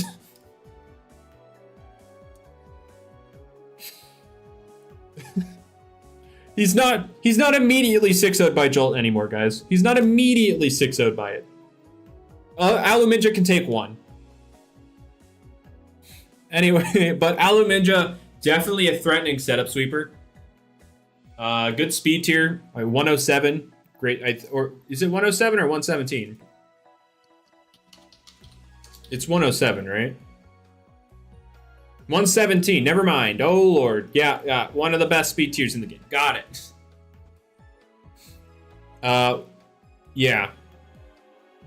It has fireproof armor, so it can get rid of the fire weakness. Where's the light resist? You're going to be asking about everybody's draft. Hey, where's the light weakness? Did you know I have a floppy? But, yeah, very dangerous setup sweeper. My problem is getting his Aluminja in the game. Although, like, if it gets into a position where he can just come in and click setup with, like, a Determination Jelly, then, like, cool. But, yeah. Yeah, that's I don't know. I had a point I was gonna make, and then I forgot it. So that's a thing. No, Antoine. Only this was only competitive stuff. The roulette stuff was not allowed. Which, if it was, we know Jamie would have gotten a hold of Knoxville at some point. I know he likes Knoxville. Oh, Jamie now gets 6-0 by pylons plus Jolt. True. But yeah, setup sweeper, very dangerous. Anyway, we're gonna move on to Astral's 5th pick of the draft, which is Nimbel. We were just talking about Fluppy and the lack of light resist. Now we got Nimbel, who has what, Divine Light or Radiant Beam, or one of the two. I think it's Radiant Beam, and it has Glow Up. So, show me your light switching.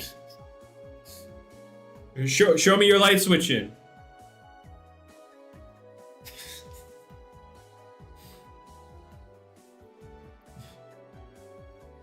But yeah, this thing has its traits are what? Skyborn, Heavy Storms, and something else, I forget. Nimbostratus, right? That's the water stab one, right? Yeah, does it even get a water move? Capsize, wow. Oh, Rust, okay. I mean, that's useful for metals, sure. I mean, you could also run the funny haha toughen Blessed Blade. Yeah, air immunity with Nimbel. Yeah, honestly. Yeah, that's a good thing. And in terms of support, I believe this gets Lewis Prayer, right? Yeah, Lewis Prayer could set up Rain to get rid of Morvel's fire weakness. Also buff the Seraphim. So yeah, that's another option he can go. He has Shifting Winds for hazard removal, Taser for speed control. Yeah, he's actually got it definitely has a lot that can happen here.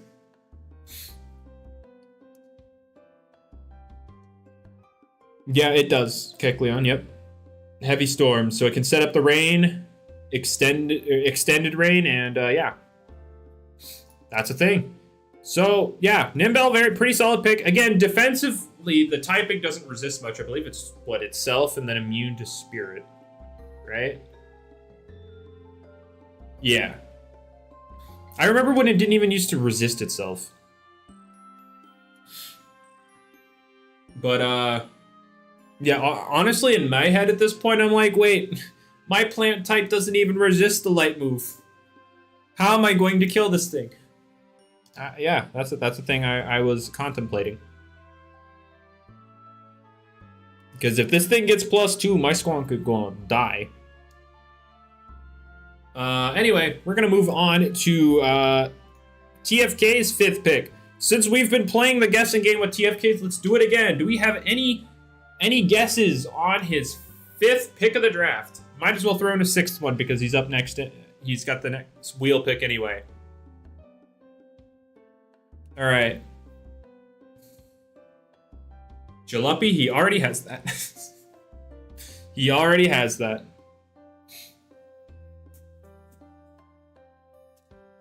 Oh, did the people already guess 5 and 6? Oh boy. It's not Sambarak Awaken because he picked Bubble, I believe. I believe he has Bubble's Awakening. But anyway, we're gonna just stop beating around the bush. Here we go! Metacrow! Metacrow was his 5th pick.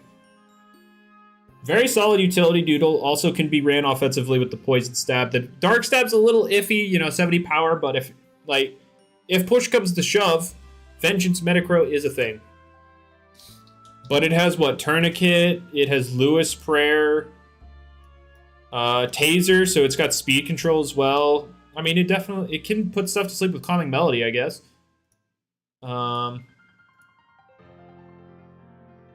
Heck, it can even do some silly Shadow Step stuff to get his speed up.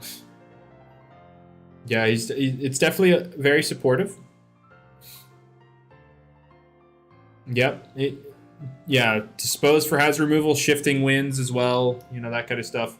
What's its attack stat? 70, alright, not great. I was going to say it does have days, but it doesn't have a very high attack stat. But overall, pretty solid utility. And yeah, it doesn't care about that poison weakness Zera has. Who's in this draft?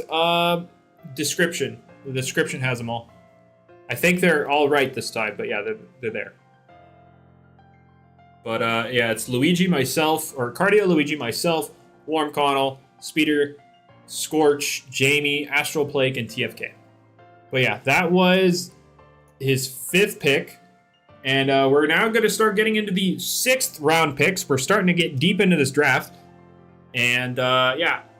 So do we have any guesses on TFK's 6th pick? Because, yeah, might as well.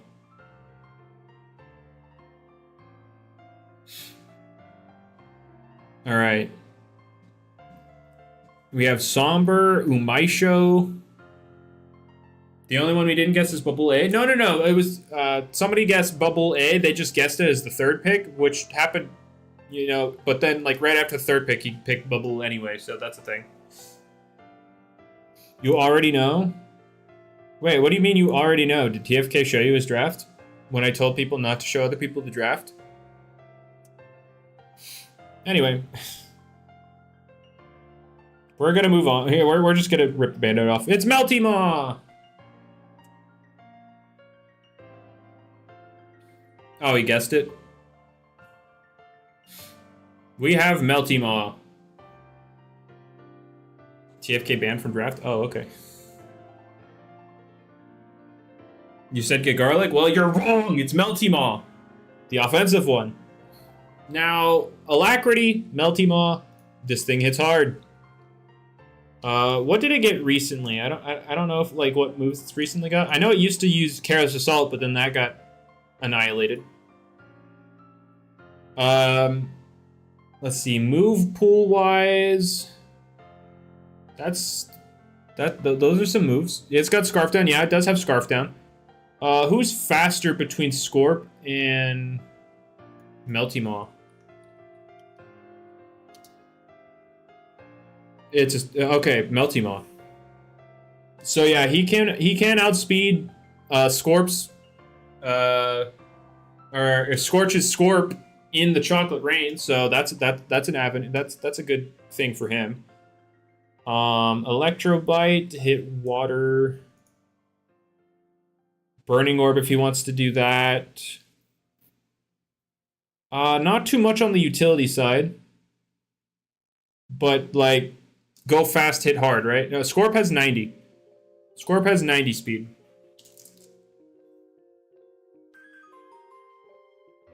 But, yeah. Yeah, Burning Orb for the bad stuff.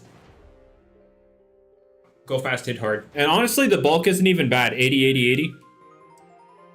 Like, that's usable bulk. But anyway, we're going to move on to... I just want to... before we go back to this, I just want to say... Because he has Zerzura and because he has Fluppy, he just gets to draft Earth Week stuff. Anyway, we're going to move on to Astral's team. Astral's 6th pick is Catholos. All right, we have another water type for that fire weakness Morveil. It honestly just this draft is like, yeah, I like Morveil, so I'm just going to draft around Morveil. It's a fat water. It's got coverage too, like Entomophobia and Psychoforce, right? I believe it has both of those. If I am not mistaken. Yeah, it has both of those. Oh yeah, his team looks very spooky. Not gonna lie. But you also have to notice... Never mind. Oh yeah, it has yeah, robust, so it can get rid of status if it wants. It has storm water, so it could be immune to water. with a boost, and it has strong armor. So like it does actually have very useful abilities here. And the stats aren't bad at all. 85, 175 bulk with 110 magic attack. It recently got a speed buff to 60 speed, so it could even pull out a cheeky quick thinking, depending on the team they're going up against. So yeah, this thing can definitely put in the work. You think, oops, I did this wrong. There we go. All right, yeah. It has Storm Heal for recovery, right? Yeah, okay. Yeah, this thing, very solid pick. Very solid. We are going to... Oh, wait. I guess I should say... weakness-wise... Really, his team is pretty good in terms of the typings. Like, very, very well covered in terms of typings. I would, like... Yeah. I can't really say too much. Like, I know TFK is going to be like, show me the light switching. Because after Morvale awakens, it's no longer immune to it. So it's just, has everyone gotten their awakenings? No, not yet. What's my Eldicant? It hits hard, lots of coverage, immune to recoil. Gets strong recoil moves. The light switching is Morvale until it awakens. Then it's not. Although I guess Fluppy not set up. Oh wait, Fluppy doesn't have a strong light move, does it? Fluppy does not have a strong light move, does it? Never mind. Yeah, Morvale is going to eat that thing alive. Never mind. I was thinking because I was talking about Nimbel, which you have.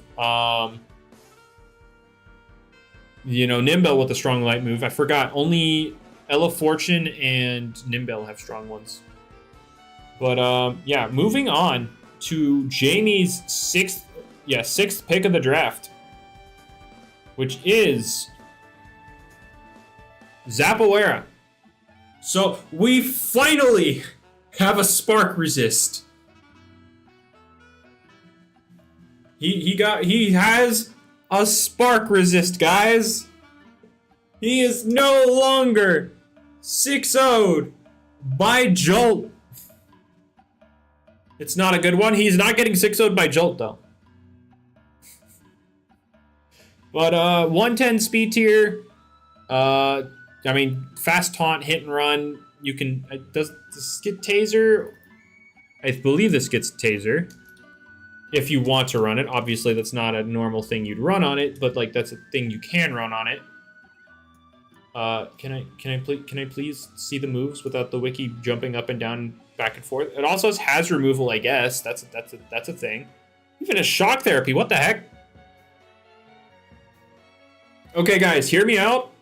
It has more bulk than Volta 2. And it has shock therapy. And, I mean, it's a spark type.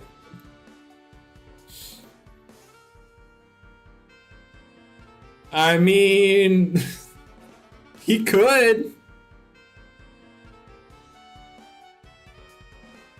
That is the thing he can do. Yeah, it does have taunt. So 110 speed. I believe this is the fastest taunt user we've seen, unless Alaminja also gets it. But yeah. Oh my gosh, this thing also has arrest if it wanted to.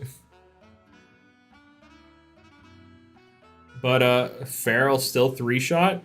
This thing quad resists Feral. What are you on about? This thing quad resists Feral. Come on. Oh yeah, this thing gets... I forgot. Libalagua literally attacks for taunting. It does... Oh, we're talking about Morval? I was like, this thing quad resists Feral. But yeah, okay. But yeah, this thing could do stuff. Honestly, definitely the most diverse pick we've seen from it. Okay, never mind. When I say diverse, I mean in the ways you can run it, because Fenwick, you're not going to really run it defensively very effectively. Fenwick, you can literally run anything, but, you know. Fenwick is different, okay? But anyway, Jamie with the Spark Resist. Let's move on. To Scorch's 6th pick Owol. Owol. Fat pivot. That's literally what this thing is. It's just fat pivot. That's what it does. You could throw out a toxic. That's Owol. There you go. There you go. That is Owol. So now you can get in your abusers for free because Owol exists. Yeah.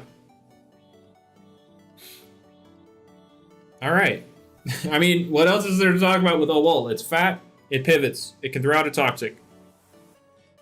I guess I should look at its move pool just to call out anything else. Anything else noteworthy.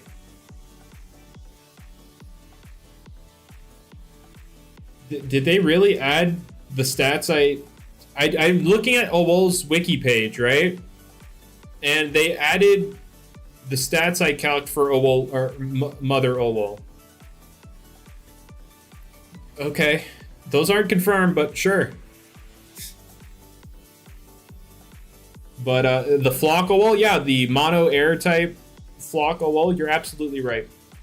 But yeah, let's see. It has Foreign Substance, Hit and Run. Those are the ones we knew about. Like, I guess you could run Funny, Haha, Toughen, but like, you're not gonna do that.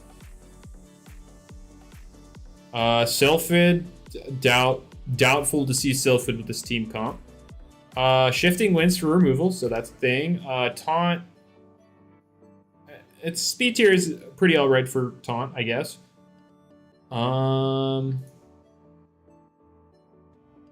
Yeah. You could also do something cheeky and put something to sleep, I guess. But like, mostly it's just going to come in, hit and run, go into Hypnotl, win the game. Or Gyorna, because ice, maybe the thing in front of them is an ice type and they want to not be weak to ice. I guess. Anyway, let's move on. Let's move on to Speeder's 6th pick, which is Fruitoad. So I was talking about Speeder setting up Fire, Water, Grass, and he has now completed the Fire, Water, Grass. He now has, he literally drafted Fire, Grass, and Water all in a row. Fruitoad, solid pivot, or good pivot, I should say.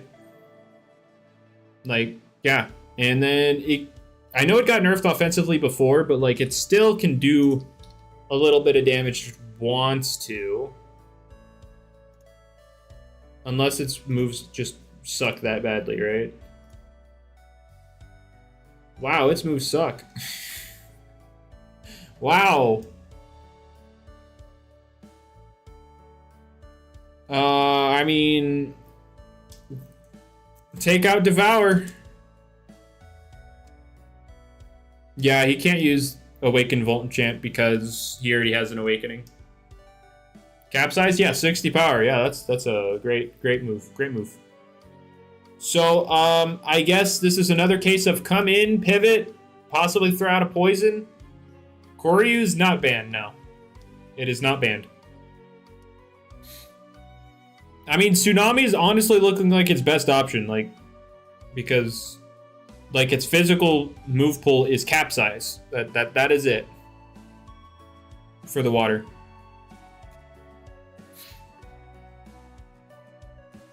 But anyway, I mean, Mascomedy takes a hit from Koryu and just kills it. That if you're talking about that. Also, Kill and Tell with Light Orb just deletes Koryu.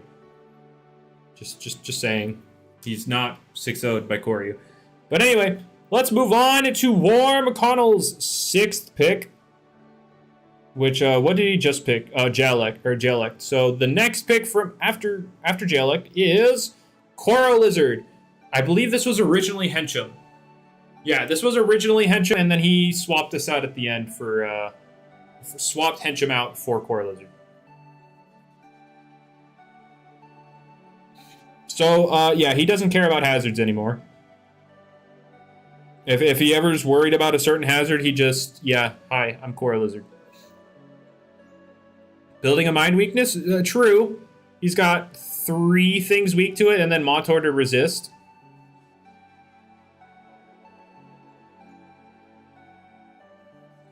Masco dies to crunch, not in one hit.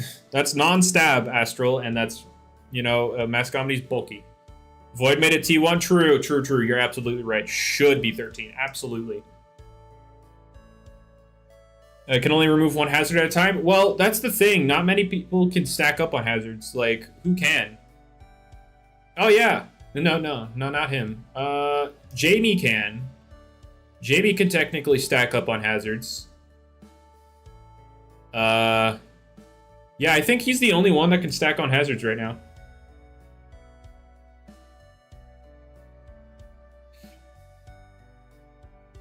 Yeah. Anyway, but yeah, Core Lizard has a little bit of coverage, but it's a little susceptible to metals. But I mean, that's a thing. That's about it. Also, not a bad physical attack set. I don't think it's like what, 80. It's usable, I should say. I shouldn't say not bad. I should say usable. Yeah, 80. So if he needs to, what does he have? He has crunch. He has. Oh no, does he even have? No, he doesn't even have crunch. Never mind. That's level 53. He does not have crunch. I lied. I'm a liar. Never mind. The Prevo learns it. He does have crunch.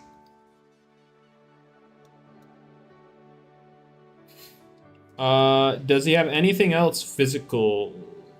Daze. Okay, he's got daze. Never mind. He's got daze, actually. If there's a metal type he hates, he can actually just daze it. And it wouldn't do negative damage because the attack set isn't bad. Also has taunt if he wants, but like he could just remove hazards. Wait, this thing also gets taser? What? This thing also has speed control. What? What in the world? What? And then, of course, Scapegoat and Equality if it wants to do that. Also, Purge to get rid of stat boost if it wants. Why does this have a oddly supportive move pool?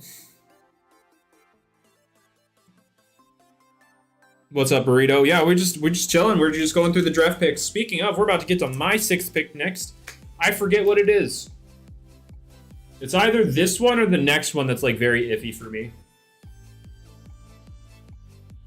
One of the picks coming up is like really iffy.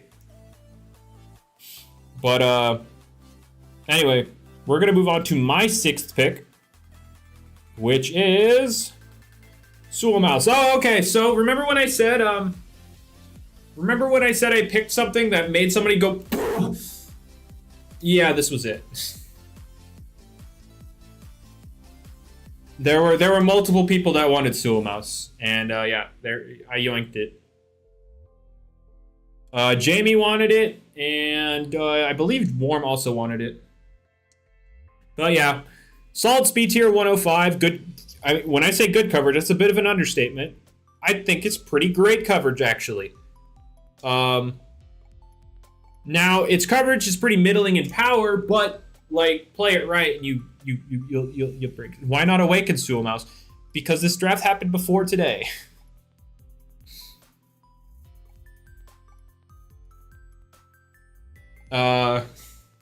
Anyway, yeah, this thing is just coverage central. That's literally what this is, coverage bot. Good speed tier though. Yeah, all of its rally moves, or not rally, printing moves are just freaking coverage. It also has taunt. Yeah, taunt's a thing. I'm not gonna use disarm. Who cares about that? And toughen if I want to do that. Anyway, yeah, coverage bot. That's what this thing is. I mean, it's solid. Honestly, pretty good pick for 6 points. I gotta say. Although that means my next one's a bit iffy. Anyway, moving on. We're going to go on to the last pick of the 6th round, being Luigi's pick, and that is Lumaline. There we go. It's Lumaline. Antoine Squonk resists mine. Fun fact. Yeah, Lumaline is the 6th pick. So this also has reflective. I I actually don't know how deep the supportive move pool is for this thing, so I'm gonna look at it real quick.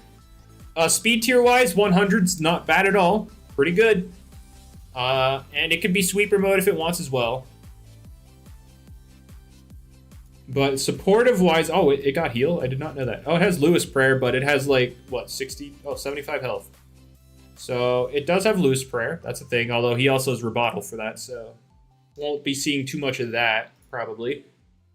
In terms of other supportive options, there's not actually much else. I mean, he can run Crystal Wall.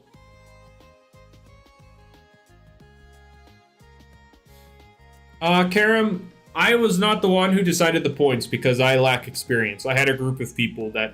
I had a group of certified chefs that helped, that did the point system. And they were the ones that decided Suo Mouse got 6. So there you go. Does it have... No, it doesn't have a magical shield yet. It has Crystal Wall right now. Is Poltergeist trash now? In standard meta, it's definitely not that great. One, you have stuff like Awakened Skadine that's really freaking good right now, and Poltergeist just kind of fumbles. Two, literally any damage breaks its gimmick with priority, and yeah. So anyway, yeah,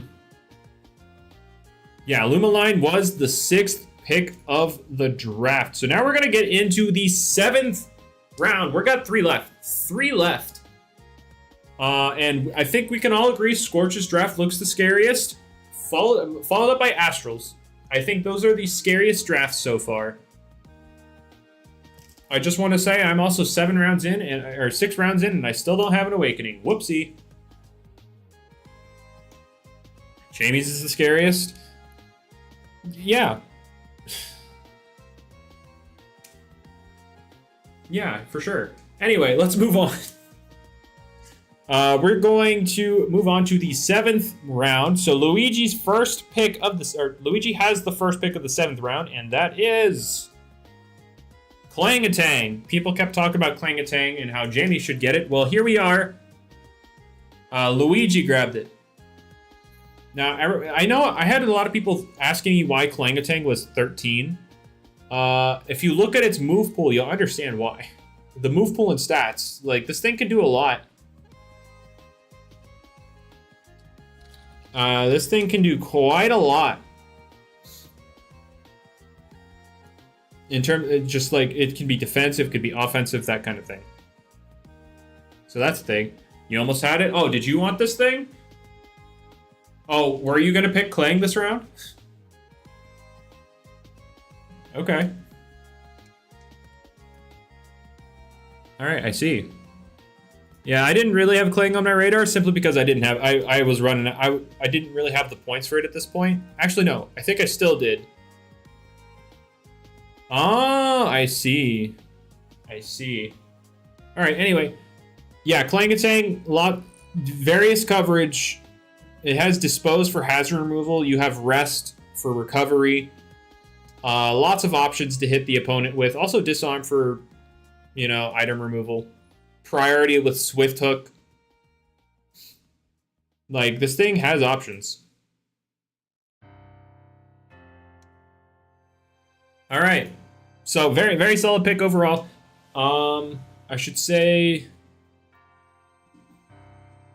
there is a problem with Luigi's draft. It's super Earth weak, and while Volta-2 is immune to it, but like, yeah. Scorch, please leave the talk about future picks out of here. I gotta set the scene for some of this stuff, But yeah, the very Earth weak team outside of the Volta-2, so he might be over relying on that so far. I mean, he's still got 2 more picks. And, yeah. He still has 2 more picks, but it's very Earth weak outside of Volta-2. So anyway, my next pick, I think definitely my weakest pick, but at this point, I was like, oh no, I'm running out of points. And the timer was only 3 minutes to draft each round. And, well, I mean, I said it myself, so I kind of shot myself in the foot here. So... I think this is my weakest pick, but it's not bad. It kind of fits the purpose, some of the purposes I need here. But speaking of Earth Week, my 7th pick was Conductor. Now I could have sworn this was 2 points, and this is gonna be that'll be relevant later.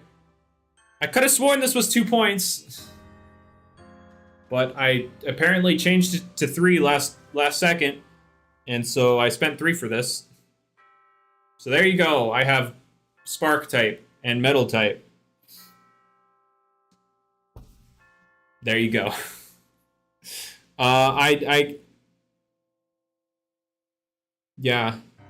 Yeah, for sure, Scorch. I could have sworn this was 2 points, but I genuinely don't remember changing this to 3. I don't. But like, if you look at its stats, it's actually very bulky with gold laminate. Although that's kind of a downside as well, is it needs gold laminate to be bulky. I mean, it's not terribly frail without it, but like, you definitely prefer it. It has 1 less HP than Montour, which is funny. I do believe it has speed control. Please tell me it has speed control. Okay, it does have speed control. I could have sworn I saw this thing of speed control. I mean, it does what Montour does, but just a little worse. So yeah, that's the pick. Now remember, guys, I mentioned this earlier, but at the start of my draft, Grufflin was Lurkalid. Do you see my problem with the Earth moves yet? if you swap Grufflin out for Lurkalid, did you see my conundrum with the Earth moves coming to bite? You know. Anyway, we're going to move on to Worm's 7th pick, which is Octonut. Fat water.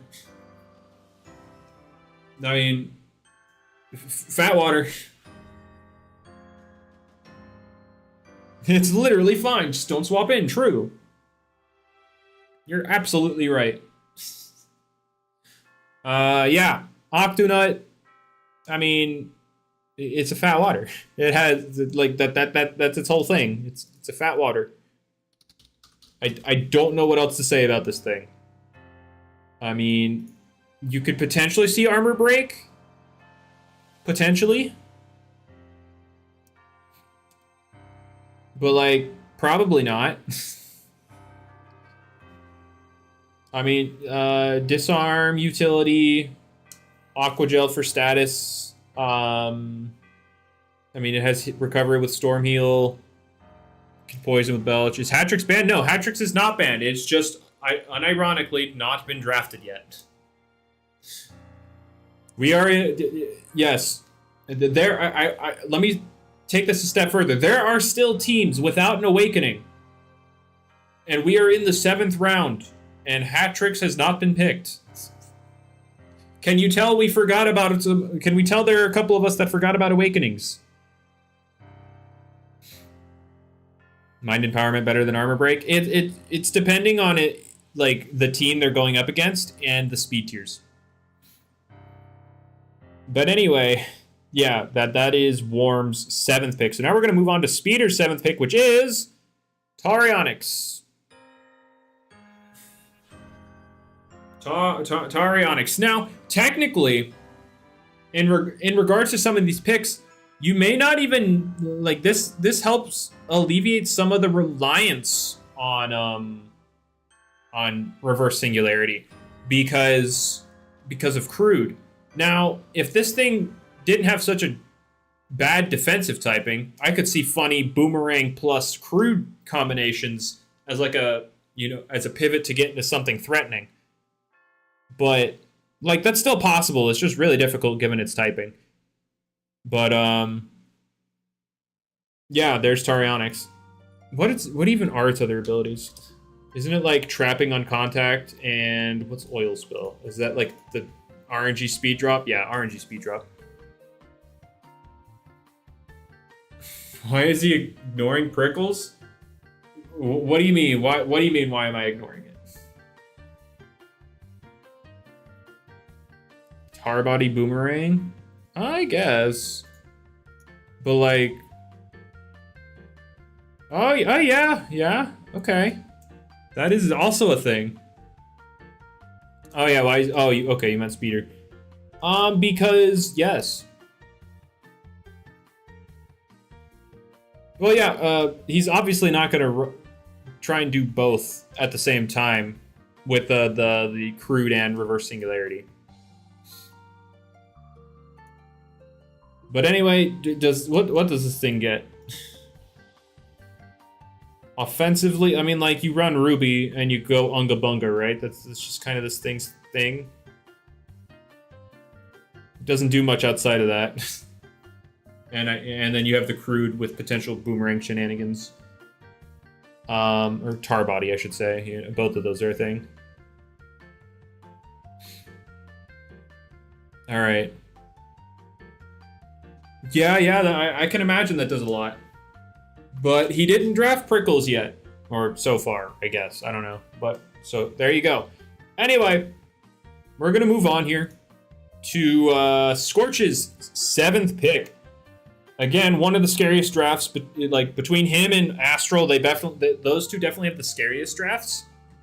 And so let's see how Scorch continues on this this drafting streak. And yeah, spectacular. I mean, solid, very, very solid Doodle. Very, very bulky on the physical side. Yeah. This is an annoying team. The only thing I'd say at this point is mind types are scary outside of, like, you know, the Hypnotal resisting. Like, that's literally the only issue I'm seeing with the draft so far, is that opposing mind types can be very spooky. Like, that's it. But yeah, this thing very defensive, has a deep move pool. Exoskeleton giving him more defense against contact moves. And if he's not feeling like he needs the Exoskeleton for a matchup, he can literally run Rule of Cool and not care about resistances. And yeah, he has hazard setting with B summon. Just lots of options here. Disarm, I believe, is also another thing you can run. Does it have anything else that I am not aware of at this point in time? I don't think so. Taunt, but like I don't see him running that. Everybody's favorite move, Insect Instinct, guys. Everybody's favorite. Oh, Crystal Wall. That's a thing he can run. That is a thing. Yeah, Gyornaw, Chocolate Rain boosts the water moves. That is very true.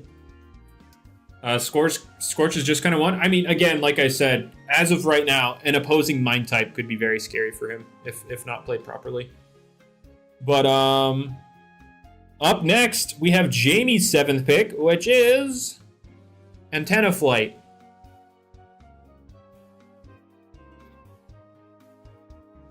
An opposing RNG god? Oh, true.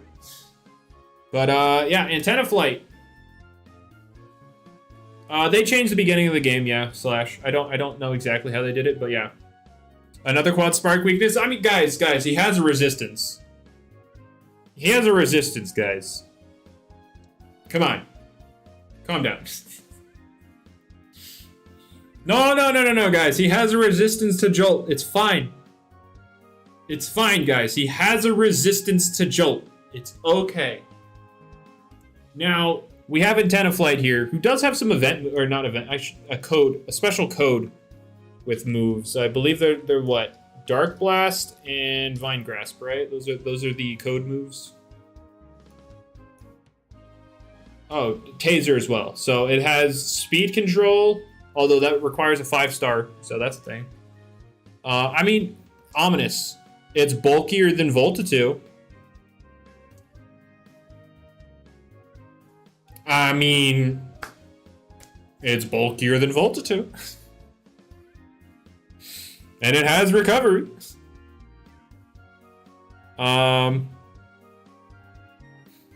Antenna wish has wish pivot protect. Oh, okay. Yeah, it does have that, but like, good luck. GlitchxCity Swarm go bird. Yeah. I was getting ready to go to that point next, but yeah, it has foreign substance dispose, so it has a good support pool. It's just them stats though. But yeah, he has two insects now with GlitchxCity Swarm, so it's what, 90 power.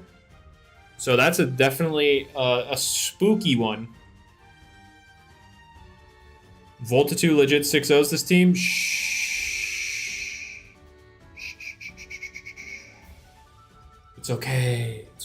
Let him cook. But yeah, I mean, it can also run quick thinking as well. It has coverage.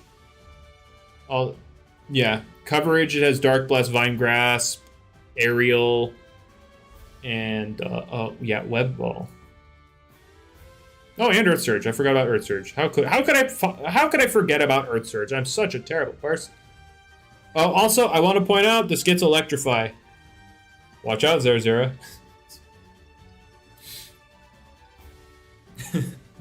Watch out. Anyway, yeah. That's Antenna Flight. Ain't swapping into my boy Fenwick. Let's go. Anyway, let's move on to Astral's 7th pick, which is Bengalux. Oh, I forgot about this thing. The most heat pick of the draft. I definitely could have waited for it, but here it is. Bengalux. He's ready to run that Starbreaker. And the speed tier isn't even bad. It's got 100. So what's its attack stat though? Isn't it like 70? Oh, isn't it like 70? Yeah, it's 70. So them Starbreakers are about to do 60% to Zera. I'm joking. That would Oko Zera. Gold Laminate Shock Therapy. True!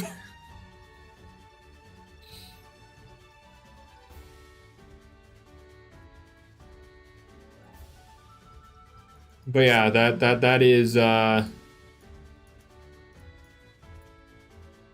is Bengalux. Oh yeah, Sylphid, here we go, guys. If you wanted Morval to run a little bit faster, there's the Sylphid.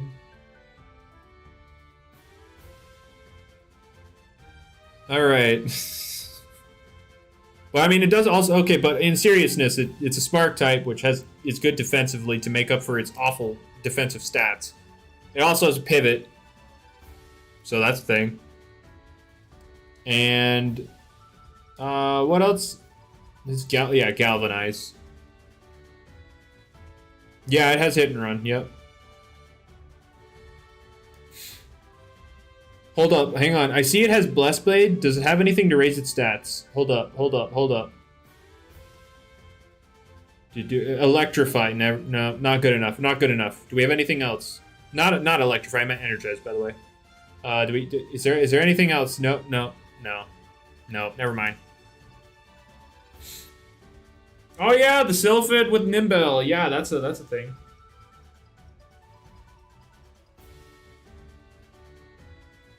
Wait, what's Light-footed do again? Oh, okay. All right. There we go. There's Bengalux. And so now we're going to move on to the 7th pick and the last pick of the 7th, or the 8th pick, aka the last pick of the 7th round. From TFK, we have Cersablit, Fat Spark. We got the Fat Spark. Also, I was talking about adding on to that Earth weakness is building up. No, that was another person, but still. The last 3 he's drafted have been weak to Earth. There you go. How's it high? It actually has a few options to run. It actually has quite a few things it can do. It's just overshadowed by other Sparks normally. Like it has coverage on both sides. I believe. You could run solid charge when you're running defensive. It is crackling static, so speed control. Dispose, belch for the poison, obviously. Daze for physical hits. Although you're an earth type, so like that's a thing. Yeah, again, pylons, which is relevant for Zerzura. But he has Zerzura. But pylon's also just going to 6-0 Jamie, so that's a thing. Pylon's just going to 6-0 Jamie, so he has the win condition against Jamie. The pylons button.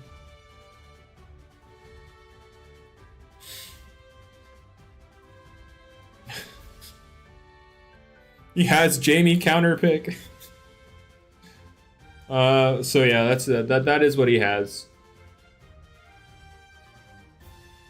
Oh, he's not high enough level for Call of the Wild yet.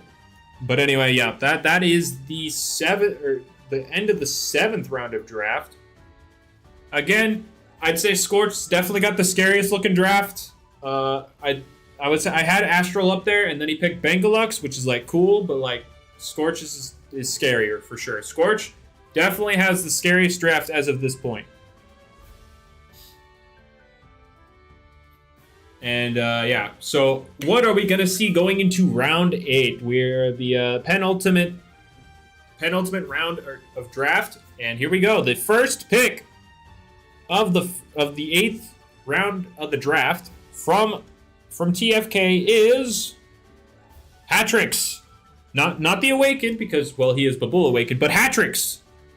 Hatrix has been drafted. We know this thing go unga bunga with the routine. Now, he doesn't have vines, so he can't really abuse that speed. He can't cheese the speed tiers. But Hatrix is still stupidly hard to swap into. So, yeah. That is... I mean, Hatrix got very wide coverage.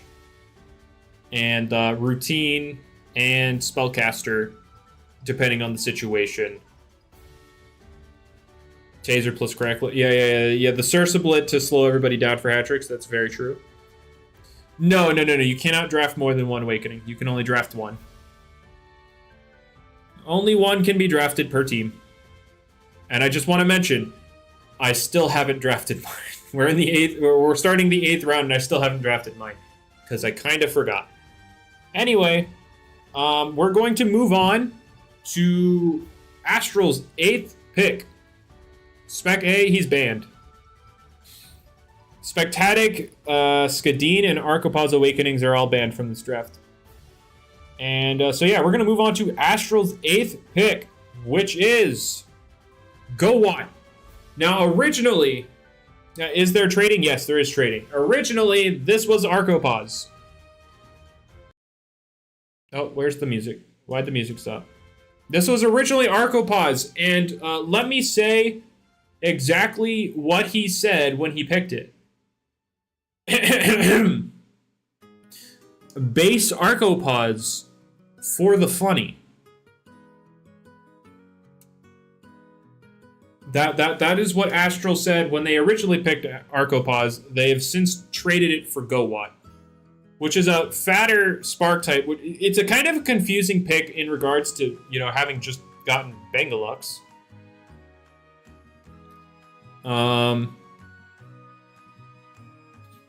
But yeah, it's fat spark type, also has pylons, so he has drafted 2 things that 6-0 Jamie. Because this thing also gets shatter, so it hits the Zapawera. Just saying. So he's got that double 6-0 energy on Jamie. Yeah, Gowat has a lot of coverage. It's just the bad part is just it's all weak. It's not very high power coverage, but it's very fat. There's still no mythic types. No, mythic types are gonna be like the actual like the stupid broken stuff of the game. That is what we've heard from Wish. He wants to make sure to win at least one battle. True. I mean, with the first 6 he drafted, he made a very solid squad. So he'll definitely win a few games. I will probably lose to him because I have not played this game in ages. And I gotta say, my draft ain't looking too hot as it is. Anyway, let's move on to Jamie's 8th pick. So yeah, here we go. 8th pick for Jamie is Cryoterra Awakened. So it's weak to pylons until it awakens. I want to point that out. It's also weak to jolt until it awakens. Just want to throw that out there.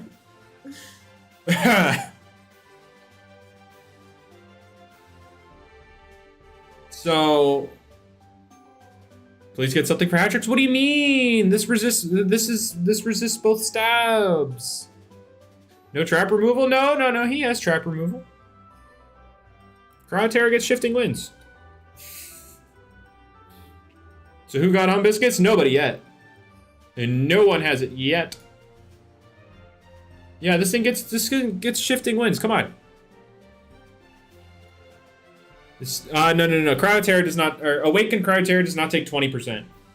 Shifting Winds Fenwick? Absolutely. Anyway. I think Zapoera has disposed too. Come on, guys. You guys need to open up your third eye.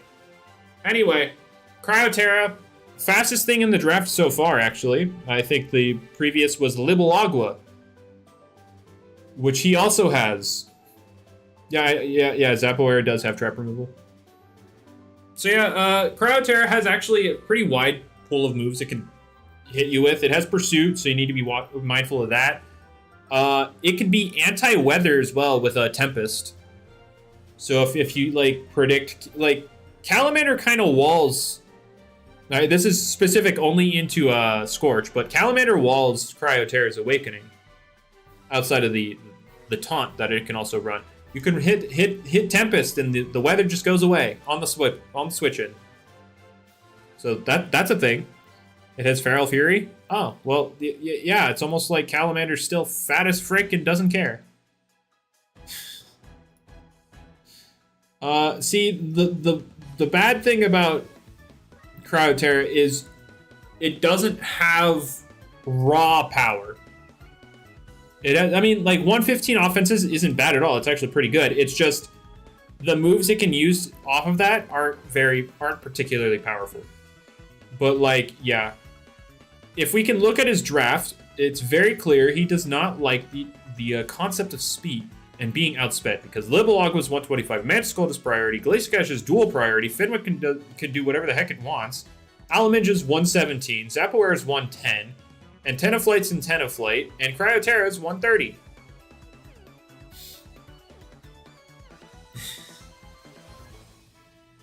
But anyway, we are going to move on to the 8th pick of Scorch's draft. Again, the scariest of the bunch. Let's see what other monstrosity he brings to the table. And the 8th pick is Wyvernal. So let's look at this. I mean, it can run in the priority option because it can run any priority it wants under 60 or 60 below with Nimble. It can also burn off of hit and runs. And it also gives a semblance of the flock, which, I mean, one extra thing for the flock is not good. But, you know, technically that's there. Wyvernal's only 9 points because its move pool isn't great. Yeah, Gem Blast do be having that priority. You should pick a Spark type to deal with Wyvernal, or with Jamie. True. Don't worry, Calamander has Electrify. He 6-0s. Yeah, Calamander has Electrify. Don't worry, he 6-0s Jamie. Also, this learns Electrobite, so there you go. But yeah, this has multiple options for priority with the Nimble trait, like Spirit Orb or Drain Life if you want to run that. Snack Chomp, I guess. Priority Dispose, guys. Let's go. Gem Blast is a thing. And then it has the stabs of Gust and Firebolt. I wish it had Sizzle and Airstrike, though. That'd be great. And one of the biggest issues is it doesn't actually have a strong air stab. It only has what's its strongest air stab? Gust, and then it's the physical ones like hit and run and wing slash. So yeah, that is a thing. But like, yeah, it's an earth immunity, which like he has a few things weak to it, but then he has like Owol and Owol already, who kind of doesn't care. I mean, I guess no. Like this was he basically already had everything he needed. Like this is just free pickings at this point. He's like realistically, Scorch literally already had everything he could want. Like he literally got to draft like a scary freaking Chocolate Rain Core immediately, and then got a free pivot in a wall, and then Spectatic for physical patch-ups. Like, Scorch literally got everything he wanted at this point. So anyway, the 8th pick of Speeder's draft, besides another Miners, is true. Absolutely true. Honestly, that hat-trick's looking scary, except Scorp really has Quick Sting. But, yeah. Up next, we have Speeder's 8th pick, which is Jest Worlds. That's not a reverse singularity, Doodle. 100 speed, the fastest thing on his team now. And 90 bulk, so pretty darn fat. No longer has routine, but has Jester privilege, so like he doesn't care about. It does not care about resistances. So now he's filling out this mode that's outside of reverse singularity. And this is especially good, like if there's a particularly fast threat and the Tarionics can actually manage that boomerang thing I said, then yeah, that's a thing. Also, yeah, it has Jolt, so it 6-0s Jamie. And Jester privilege, so Zap Aware doesn't resist it. So there you go. God. Jamie, don't be 6-0'd by Joel. Anyway, yeah, very, very solid. Actually, I need to see if it has support options. What support options we rocking? I mean, you do have tough, and so you can run the physical stuff too, but like, I doubt you want to. It has taunt, so fast taunt, and if he wants to be absolutely annoying, he has insult as well for rage. Yes, Jest World does have jolt. That's why we've been joking about it. Oh, he also has recombobulate if he really wants to be annoying. Insult, recombobulate. Ultimate nuisance. Alright, so yeah, Jest World, definitely outside of the reverse singularity mode he has, but a pretty good pick. So up next, Warm's 8th pick of the draft is Exoskelis. He needed more bee summoning, and he didn't want to dedicate Jellic to it, so now he has a thing that doesn't die. You know, once, it dies twice. And yeah, there you go. Like, this thing has a pretty wide move pool. Its stats are pretty middling, but like, wide move pool, draft, needs to die more than once. I mean, there's got to be some value in there. Like, a lot of the problems with the Exoskelis in normal play is, like, it has a lot of moves, but, like, you can't really run half of them because, you know, you're just setting up stuff. You're setting up your bees and dying. But with this, you get to pick which moves you get to run because you're going up against specific teams. So, very solid. Like, it has Crystal Cut, Electro Slash, Pursuit stuff. Spirit Claws exist, but you're a Dark type, so okay. And it has Taunt as well if it wants to run that. Daze for coverage. I'd say Swarm, but like that's the only bug on his team. Probably. Oh, it also has Quick Sting. That Hat-Tricks we were talking about is about to get Quick Stung. No, it has Sharpen now? Oh, yes, it does. It does have Sharpen. But yeah. Quick Sting in Pursuit. Yeah, the mind games against that hat-tricks are going to be upsetting for it. Anyway, let's move on to my 8th pick. I forget what it is. I know my last pick. I forget what my 8th one is. What did I... Oh, never mind. This is the one I had the hardest time with. Alright, so my 8th pick is... Monologue. I got Monologue. Now, I didn't grab my Awakening. At this point, I had remembered that about the Awakening. But at this point, I already knew I could get whatever the heck I wanted. Because the points remaining and everybody... Because only one other person besides me at this point doesn't have their Awakening. And so I didn't have to draft it yet. I could save it for my last pick. So yeah, I got Monologue. Now, originally, because that Gruff... remember my Grufflin pick earlier was... Lurkolid. I couldn't actually afford a good Earth type. So originally... So at this point, I had 19 points left. Right? No. So I don't remember. But anyway, I had Lurkolid instead of Grufflin. And at this point, if I wanted the Awakening I wanted, I couldn't get a good Earth type. So originally, this was Rhino Stone. And again, Earthquake, or Earth moves. They destroy me. I didn't have anything off the ground. Because again, I didn't have Grufflin yet. So this was originally Rhino Stone. I was like, I hate this pick. I hate this. This is not a pick I wanted. And I just didn't have enough points for Monologue. So, originally it was Rhino Stone.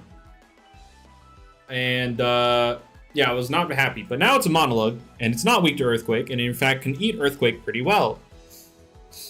But, Fat Earth on the physical side. Obviously, I can run Curse Cloak to mitigate my, magic defense problem. But I do have a lot of coverage. I hit very hard. It big, strong boy. Much better than Rhino Stone. Rhino Stone 6 points, by the way. I want to put it out there. I had... Yeah, if not including Rhino Stone...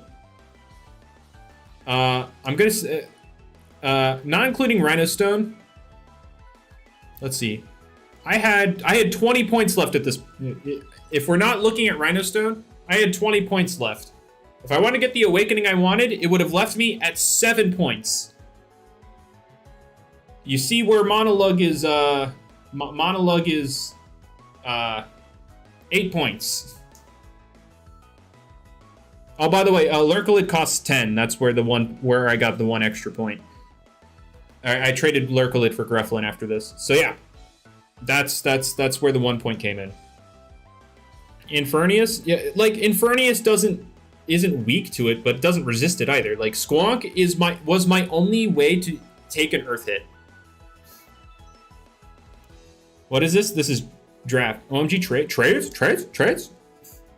But yeah, that was the story behind my 1 point, almost kind of destroying, making you not happy with the draft. I'm talking about how I originally had Rhino Stone.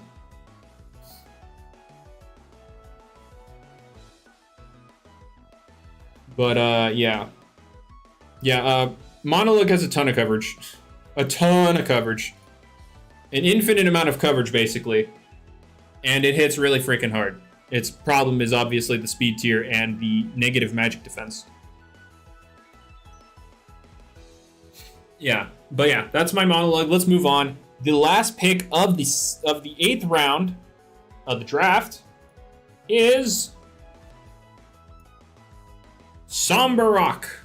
Now, at this point, let me put a bit of context. So, Luigi didn't have an Awakening at this point, and he had 6 points left. He has 6 points, not including Sambarak, so he couldn't afford an Awakening. I think the cheapest Awakening on the list is 8 points. So he could not get an Awakening at this point. So he could, yeah, he he didn't draft one earlier and he ran out of points, so he couldn't get one. So at this point, he is, you know, with Sombrok included, he has 3 points left. So that is why he does not have an Awakening. And this is why I didn't pick my Awakening yet, because it was like, or, you know, I remembered at this point, but it wasn't relevant anymore because he's the only other one that doesn't have one and he can't afford one. So I could just last pick my Awakening. But, yeah, this is Sombrok. Its typing is doo-doo butter, that's why it's 3 points. But it does hit hard. Yeah, he doesn't need one. Absolutely true. I do want to say he did try to take The Terror this round, but The Terror is 6 points, and he only had 6 points. So he wouldn't have been able to get a 9th, which I required everybody to have 9. So he could not get The Terror. But, yeah, this thing has, like, a lot of moves to hit you with. It's just, or I shouldn't say a lot of moves to hit you with. Just, you know, it's strong. And can pivot. But that typing. But it's a dark type, and it still doesn't fix that earth problem. Outside of Voltage 2, obviously. But the food typing, does it help with much? Not really. I guess it helps with the melee weakness between Lumaline, Klangatang, and Bronzok. But like Rebottle, I guess. But that's the thing. I think at this point he didn't have enough points to really pick based off of team options, but so he just kind of grabbed something he felt like he wanted. And yeah, that's just kind of how that went. But it helps activate Weird Jelly. You're absolutely right. Okay. Weird Jelly, take whatever super effective hit. This thing just got Just Desserts. Or didn't just get it, but it has it. So he goes into Weird Jelly. He gets the Weird Jelly, goes into Just Desserts Rage. What's this thing's... This doesn't have Vengeance, does it? No, it has Gloomy. But hits it with the Just Desserts at +2 and deals 70% to whatever's in front of it because the attack stat is not good.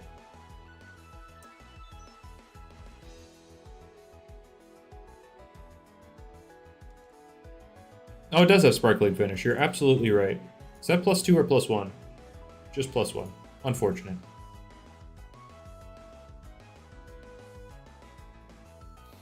True. Yeah, Sparkling Finish with the Weird Jelly with enough bulk to live whatever super effective hit he's trying to take for the sweep, and then there we go. With your base 50 speed, you're gonna outspeed something, I guess, at +1. And then I believe this has dual. Yeah, Siphon Soul and Nutrient Drain, or Nut Drain is the community. No, does it have Nut Drain? I'm going to assume the earlier forms learn it.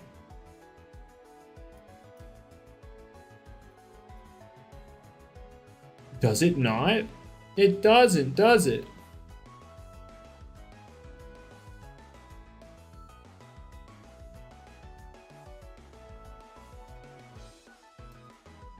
Okay, there it is. There it is. Okay. Yeah, Grim Sugar has the Nut Drain. Okay, so it has Dual Stab. All right. But anyway, that's the that is the second to last pick, and so this is the last round of picks. What do you believe is Luigi's last pick? Remember, he has 3 points left, so it can't be a very good Doodle. Think of some pretty middling Doodles. Yeah, I know you don't remember, so... He can definitely afford more than Nautilus. Come on, guys. Goat was already drafted. He can definitely afford more than Nautilus, guys. For his final pick of the DDL Season 1 draft, he chose... I have Squonk Radio. He chose... Cacmeow. It has Water Absorb, so, like, the Sombrok isn't... He plays into... Hey, Earth Switching, guys! Earth Switching, guys! He planned it all ahead. The Klangatang, weak to water. Bronzok, weak to water. Samurok, weak to water. Water absorb. Earth switching. He was thinking. He was thinking.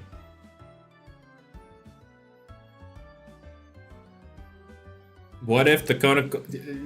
We don't talk about Konokold. He has Vigilante, quad resist, alright?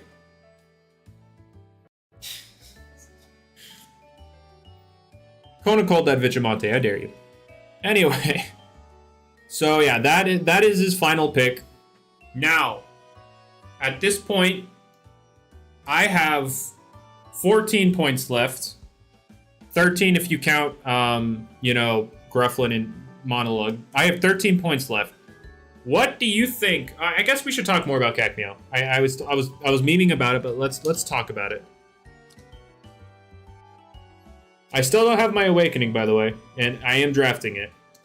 So Cacmeow's Quick Thinking and Toughen, although its stabs in each regard are not there.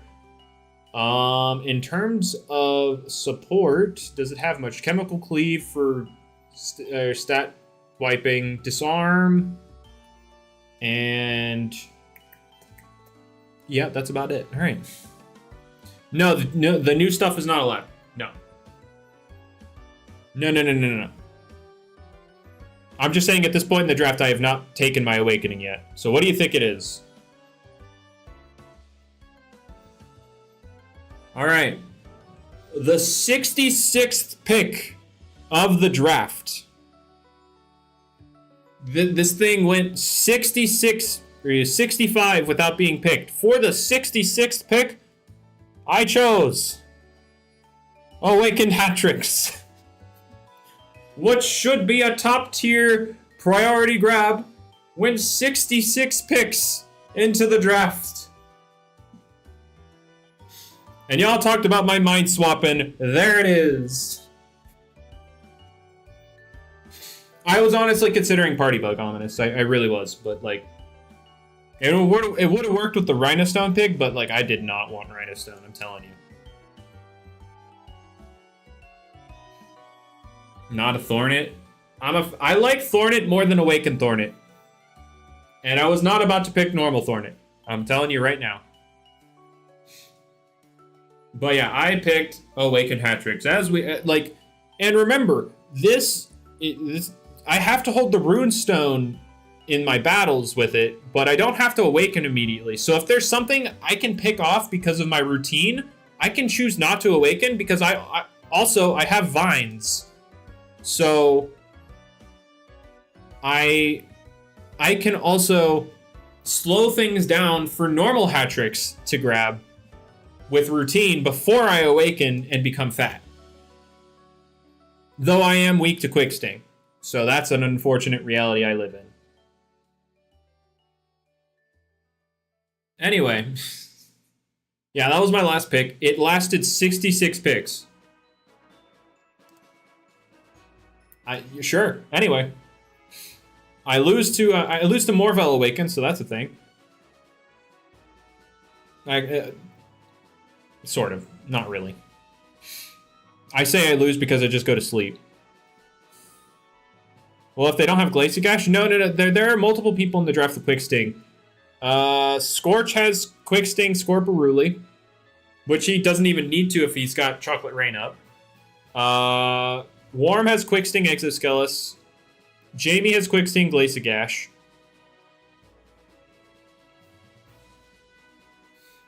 Pray don't fight Astral. We're all gonna fight each other. Everybody's gonna fight each other. I do have Vines Hatrix. I do. I can't run specs, but I can't. I still hit harder on the normal one than the Awakening one with my stabs, obviously. So if I need to, I can stay normal form and pick something off before I awaken. Anyway, that's my last pick. So the last pick for Warm's team, any guesses? Any guesses?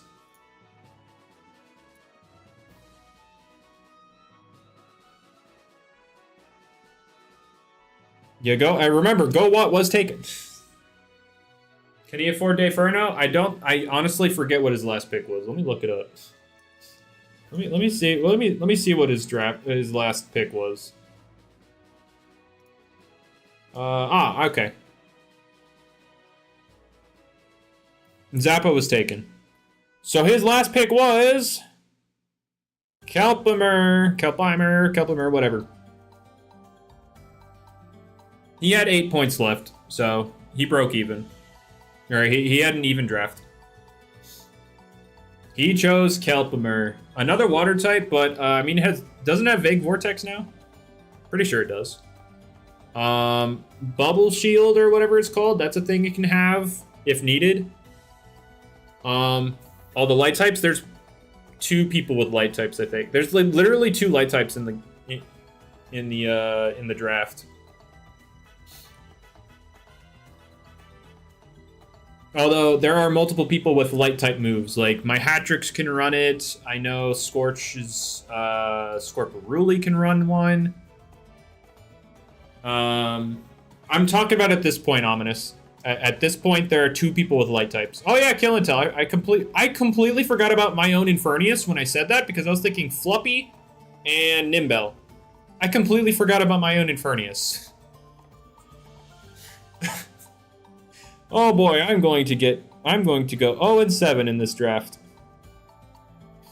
Anyway, Kelpimer, whatever. I don't know how it's pronounced. 80 speed tier, it's all right. 90, 75, 95 isn't bad bulk, so that's a thing. Defensive typing wise, it's weak to quite a few things, but also resists quite a few things, so it's kind of a give and take there. In terms of moves, he could do some trapping shenanigans. Force stuff to attack it physically with Bubble Shield. That could be funny. I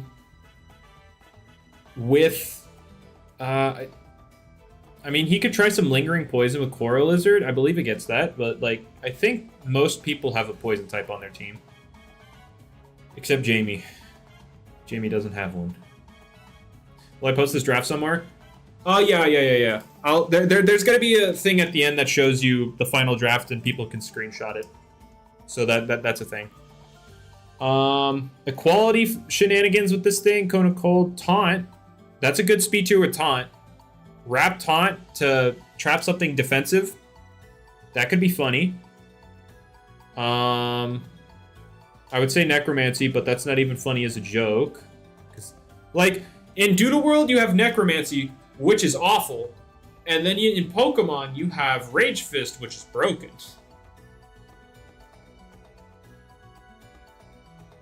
Jamie got Awakened Cryoterra. The only person that did not get an Awakening is Luigi. Necromancy is Last Respects, just really bad. Really bad.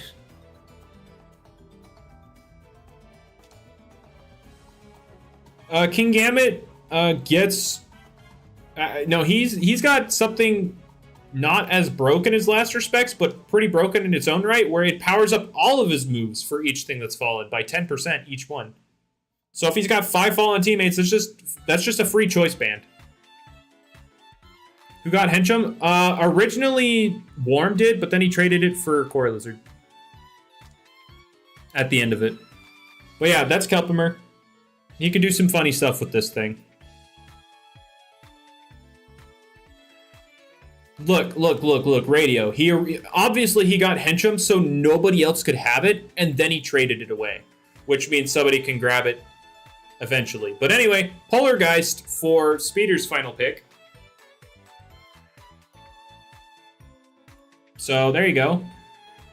I was very confused by seeing this pick, but I'm sure he has a plan with it. But I currently am not aware of it, which could be scary because I'll eventually have to battle him. But like as we all know, he's got the priority ice, and like that's like his gimmick. Although his speed tier alone isn't bad though. Oh yeah, he could run this in reverse singularity with the priority ice, but then second he takes any point of damage, that's kind of ruined.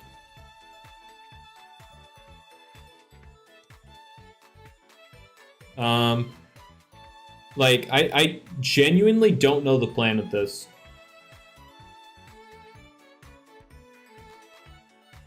Is the other ability banned? Actually, no, I did not. I banned evasion moves and any items, which there aren't any yet, but I did not ban evasion abilities simply because of Nautilus. Yeah, there is Scorching. It's 7 battles, the top 4 make it to a final bracket. Sharp Reflexes, I forget what that one is, but I don't think so. Let's see. Let's see what that is. No, that's... Yeah, that's basically the same as, like, Ethereal and... Like, Ethereal, Banana Peel, and Parry. And then Sharp Reflexes. How often are the battles? Once a week. But anyway... Yeah, I would talk about this pick, but I genuinely don't know what the plan is with this pick. Which is scary, again, because I'll eventually have to fight him. So, I better figure out that plan eventually. Yeah, it's like a season. When I say season, first season, like, yeah, it's a whole season. Yeah, the battles will go up on YouTube. The battles themselves will be recorded. The first set of battles will be up next Sunday. But anyway, let's go to Scorch's last pick. Oh boy, scary draft. Scary draft incarnate. What does he wrap his draft up with? Arcopause! Originally he had GoWatt, which he then traded to Astral. He ended up with the Arcopause. The guy whose draft was deleted by Arcopause ended up with Arcopause. Yeah, Speeder, no. Like, actually, half the images in our document, like, look at the document and look at our drafts. Half the images are gone. Over half. Yeah, Awaken Arcopause is banned. Like, Speeder, unironically, half of this document, in terms of, like, the Doodles images, are gone. So I'll eventually have to fix those up, which is annoying. But yeah, Arcopause, it's got Levitate, so that's a third thing that can dodge Earth moves. I don't know what happened, but like most of the things are gone.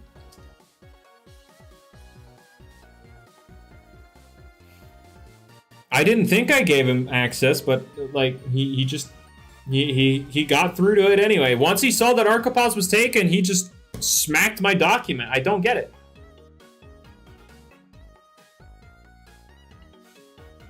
All right.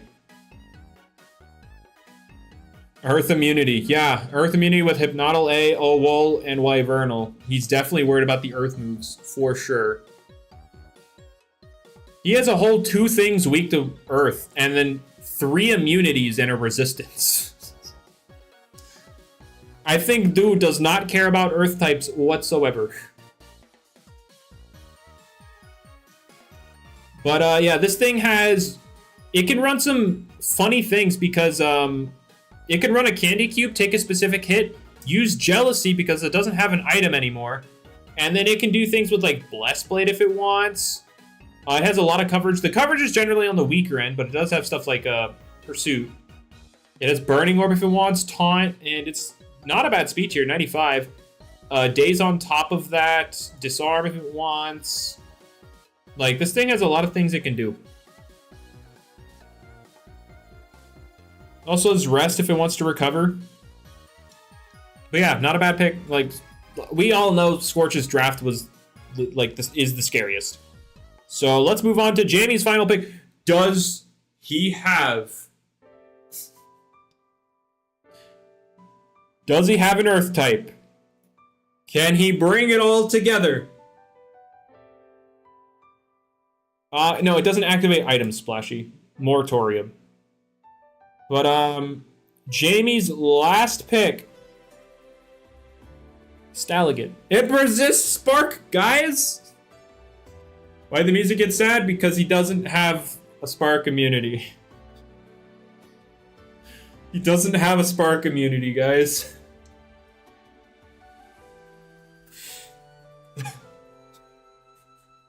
Here's my problem. My only spark type is conductor. That's my problem. I don't have the thing that 6-0s him. I don't have Jolt. I don't have Jolt, guys. Nor do I have Pylons.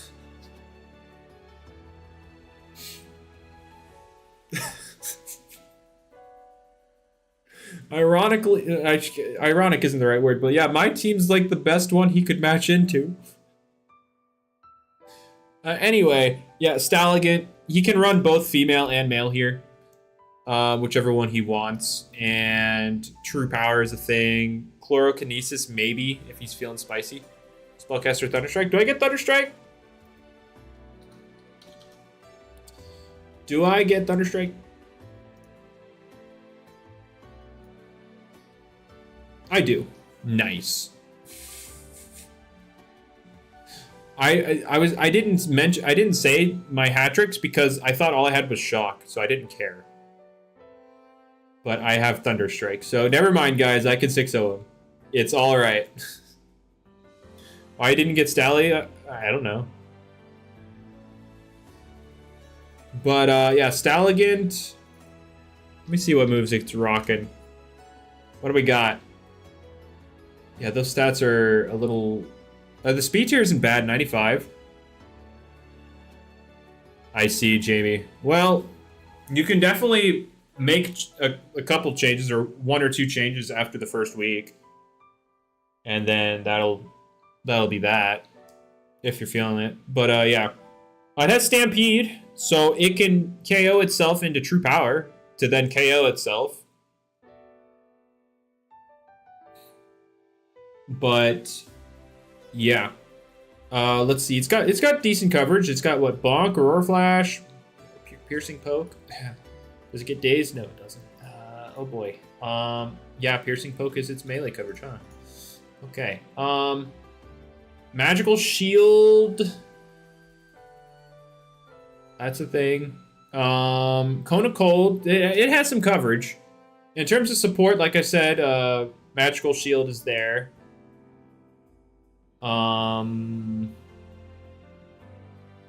Yep. But yeah. Not this season, Radio. We'll see next season. Also, hang on. I guess I saved these with the background because it's supposed to have like a... It's supposed to have something hovering in the back. But anyway, Metal Elytra would have been so good. Metal Elytra would have been interesting. For sure. Because it does fit the speedy... vibe he was setting here. Because, like, the slowest thing on his team is no, it's Mantis Skull. But it has priority. And then it's Finwick. Yeah, the conductor. Oh yeah, Alaminge is definitely better at like setup sweeps than Metal Elytra for sure.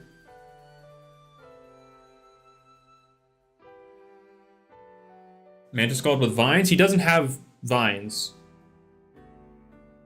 Does he? Oh, Finwick. Literally, I was like, what do you mean vines? Finwick. Dirt. Finwick. No, I mean, he wasn't thinking. He just said he wasn't thinking about his spark weakness. But like again, my only goal in this draft league is to not lose to this guy because I can't tarnish my record. But anyway, let's move on to the last pick of Astral's draft, which is Desdog.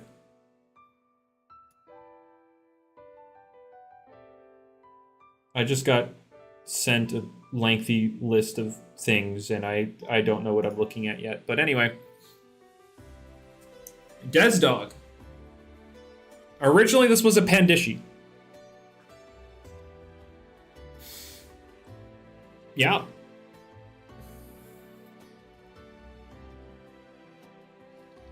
Anyway, Desdog hits can hit pretty hard, although the speed did get nerfed recently, and Careless Assault is a dead move. So now it has to run Body Slam, and it's slower, but it does have Taunt. So that's some support, some support on that end. Disarm, Pursuit obviously can be annoying if you want to run the funny haha insult.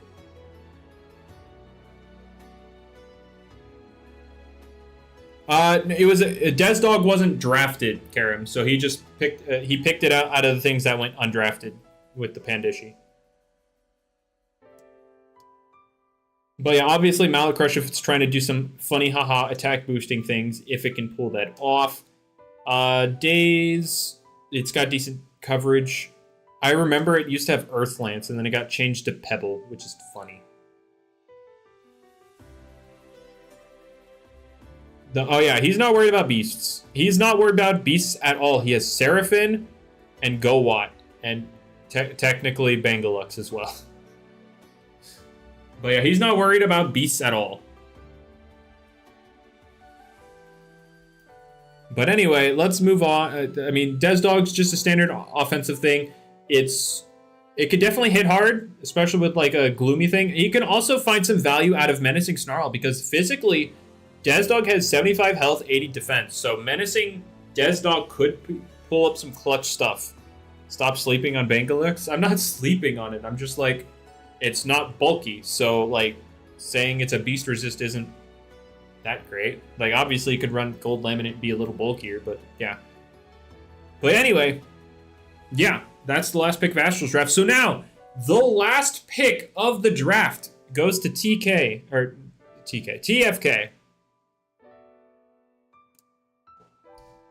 And his draft was, or his last pick is Wyvern.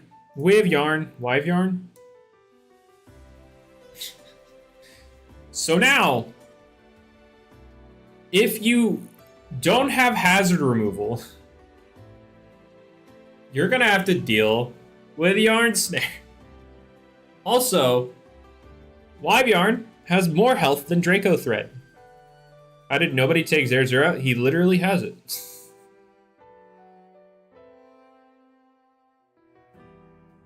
He has Zerzura. So now, Zerzura is going to not die even more because physical offensive things are going to not deal as much damage. And this was his thought process, right? He obviously grabbed Hatrix because Hatrix strong, and then he grabbed Wyvern so that he could put down Yarn Snare and then run the Insect Candy Cube so Hatrix could live Quick Sting on 1%. Obviously. But yeah, Wyvern has a wide support pool. It has Compost, Burning Orb, Disarm, Yarn Snare, obviously. And it's bulkier than, or it has more health than Draco Thread. So like this thing could be really bulky as well. Also, if he wants to run that anti-weather against like Scorch or something, it has Tempest as well. Notice how Yarn Snare ruins Jamie. Oh boy. Would I ban Suamount? I don't even know anything about it except that it has that punching parental bond. That's all I know because I was setting this up when it got released, so I don't know. I know you say if, but I don't know anything about it. I don't know anything about it. 135 attack, 125 speed with parental bond on punching moves. Oh yeah. Oh god. Oh.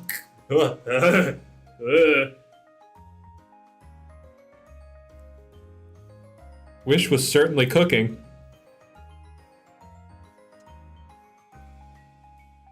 Oh god, that's scary.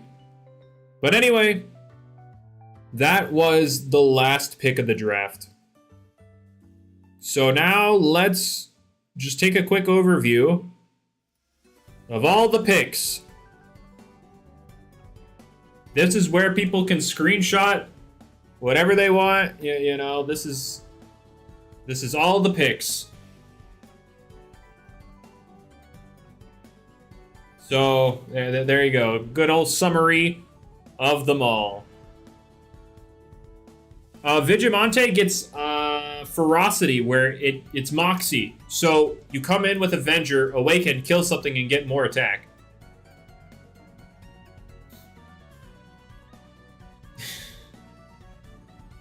Anyway, yeah, these are the drafts. I mean, it's easy. Scorch usually has the best draft here, and then Astral, and then it becomes, you know, and then I'd say my draft is solid. Like, it's not the best draft, but it's solid. Speeders is confusing, and that's like good in its own right, it being confusing. Although I guess that's kind of not applicable to other people when a lot of people already know what they're doing in this game. But yeah. Scorch not ready for the Bengalux, only one wall. Yeah, the Calamander. Yeah. And Hypnotal. Hypnotal is going to wall the ever-living heck out of that Bengalux. Sorry to say.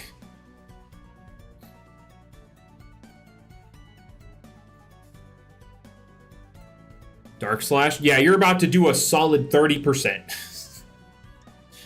You're about to do a solid 30%.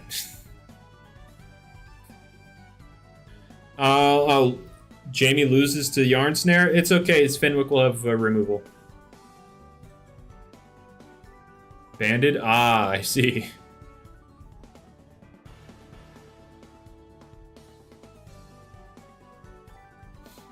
But, yeah. Anyway, yeah, these are the final drafts. Y'all can screenshot whatever you want.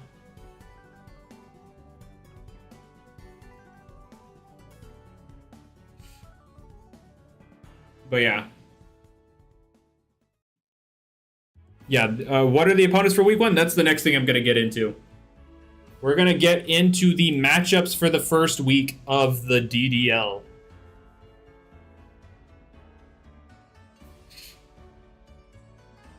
But yeah. All right, so let's move on. Let's move on to the upcoming battles. For our first match, we have Jamie. Okay, wait, this chat's kind of annoying. All right, I'm just going to put y'all behind that. There you go. You guys have to cope with being behind the image. The first battle, Jamie versus Luigi. Again, these battles will be next Sunday, October 8th.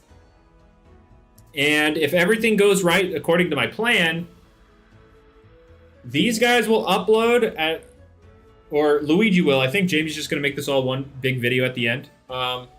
This will be uploaded October 8th at 10 a.m. Eastern time.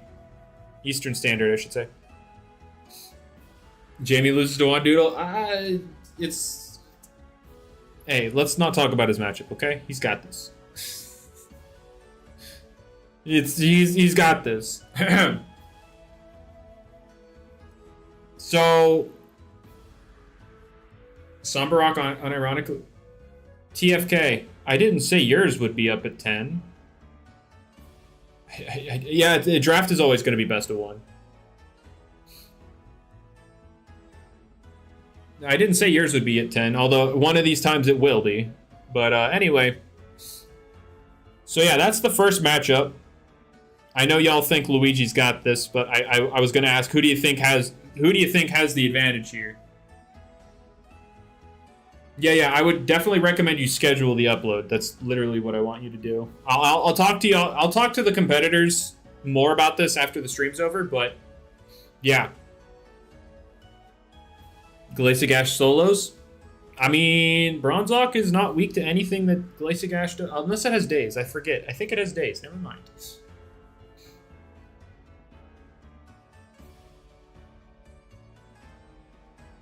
But yeah, these are the matchups. All right. So up next, the second match of the week, of week 1. Astral versus myself. This should be uploaded next Sunday, October 8th at 12 p.m. Eastern. So, yeah, these are the matchups. Not gonna lie, I think my Grufflin goes hard here. Although I'll have to definitely watch out for that Seraphin's Rush. But Grufflin outspeeding his entire team is very nice.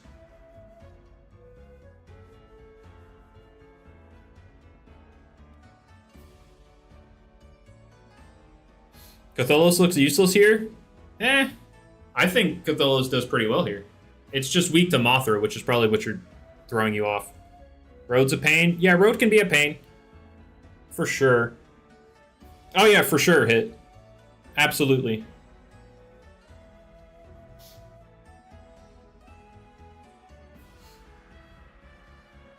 All right. But yeah, I think this is definitely this matchup could definitely go either way. There I don't see like a clear advantage for either player. But like yeah, it could definitely go either way. So yeah, that's Sunday at 12. And now for the third match, we have Speeder versus Warm.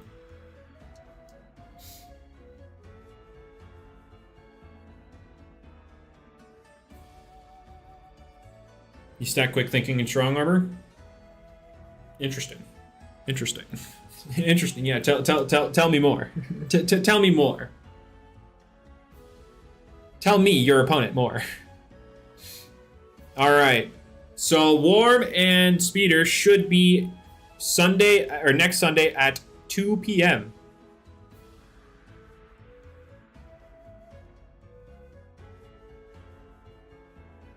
All right. So yeah, we have the semi or the half reverse singularity and then half nonsense. Not saying it's a bad thing, but just half nonsense.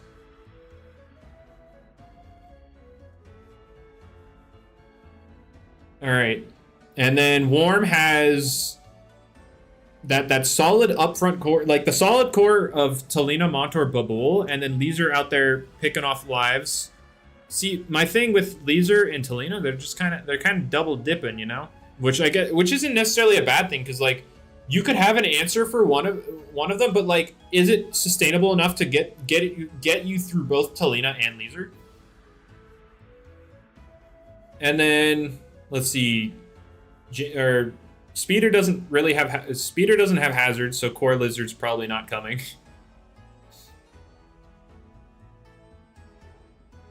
Nah, Karim. I don't think that's cool at all. I don't like that.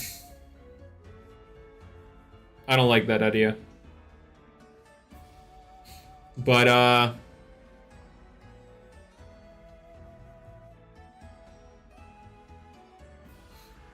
yeah, I don't see hazards. But yeah, Leezer definitely looking kind of threatening into this. But in terms of, like, it's a thing of if Speeder can get up reverse singularity, it's definitely going to be a rough road for Warm, because there's just a lot of offensive pressure there. But like Warm has multiple taunt users. Leezer does not have Shatter. Stop it. You're being gaslit. We're not talking. Why Mothra? Mothra's not involved in this. Mothra's on my team.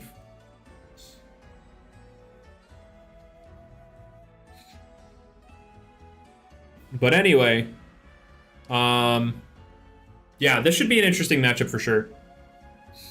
And then the final match of the first week, which should be uploaded at 4 p.m. on Sunday, next Sunday, TFK versus Scorch. It's not best of 3. These are all best of 1s. Best of 3s would kind of defeat the point of draft.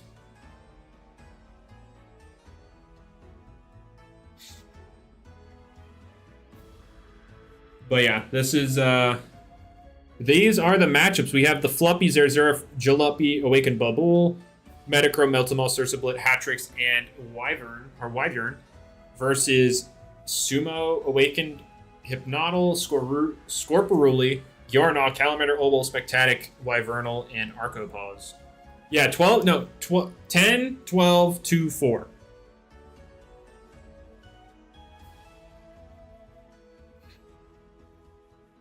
Yeah, that should be that 10, 12, 2, 4 should be every week. It's just whoever uploads on at that time will be different.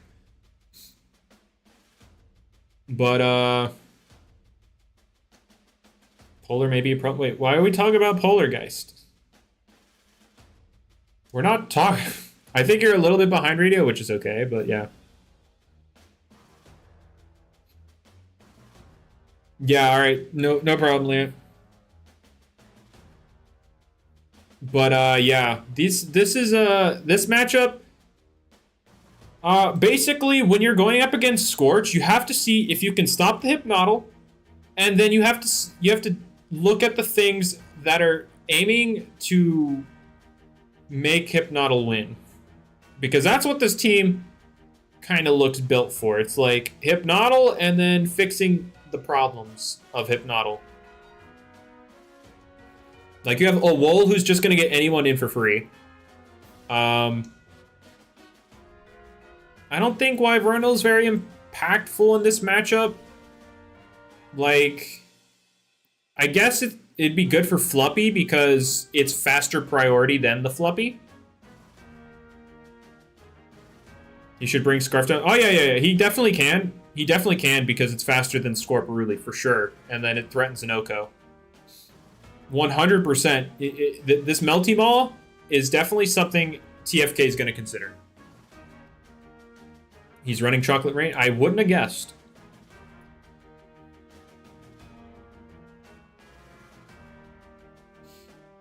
But yeah. That is... Are these best of 3? No, these are all going to be best of... Just one battle. You think it's a Sandstorm team? Oh, yeah, it could be. But, yeah. That, I think, is it.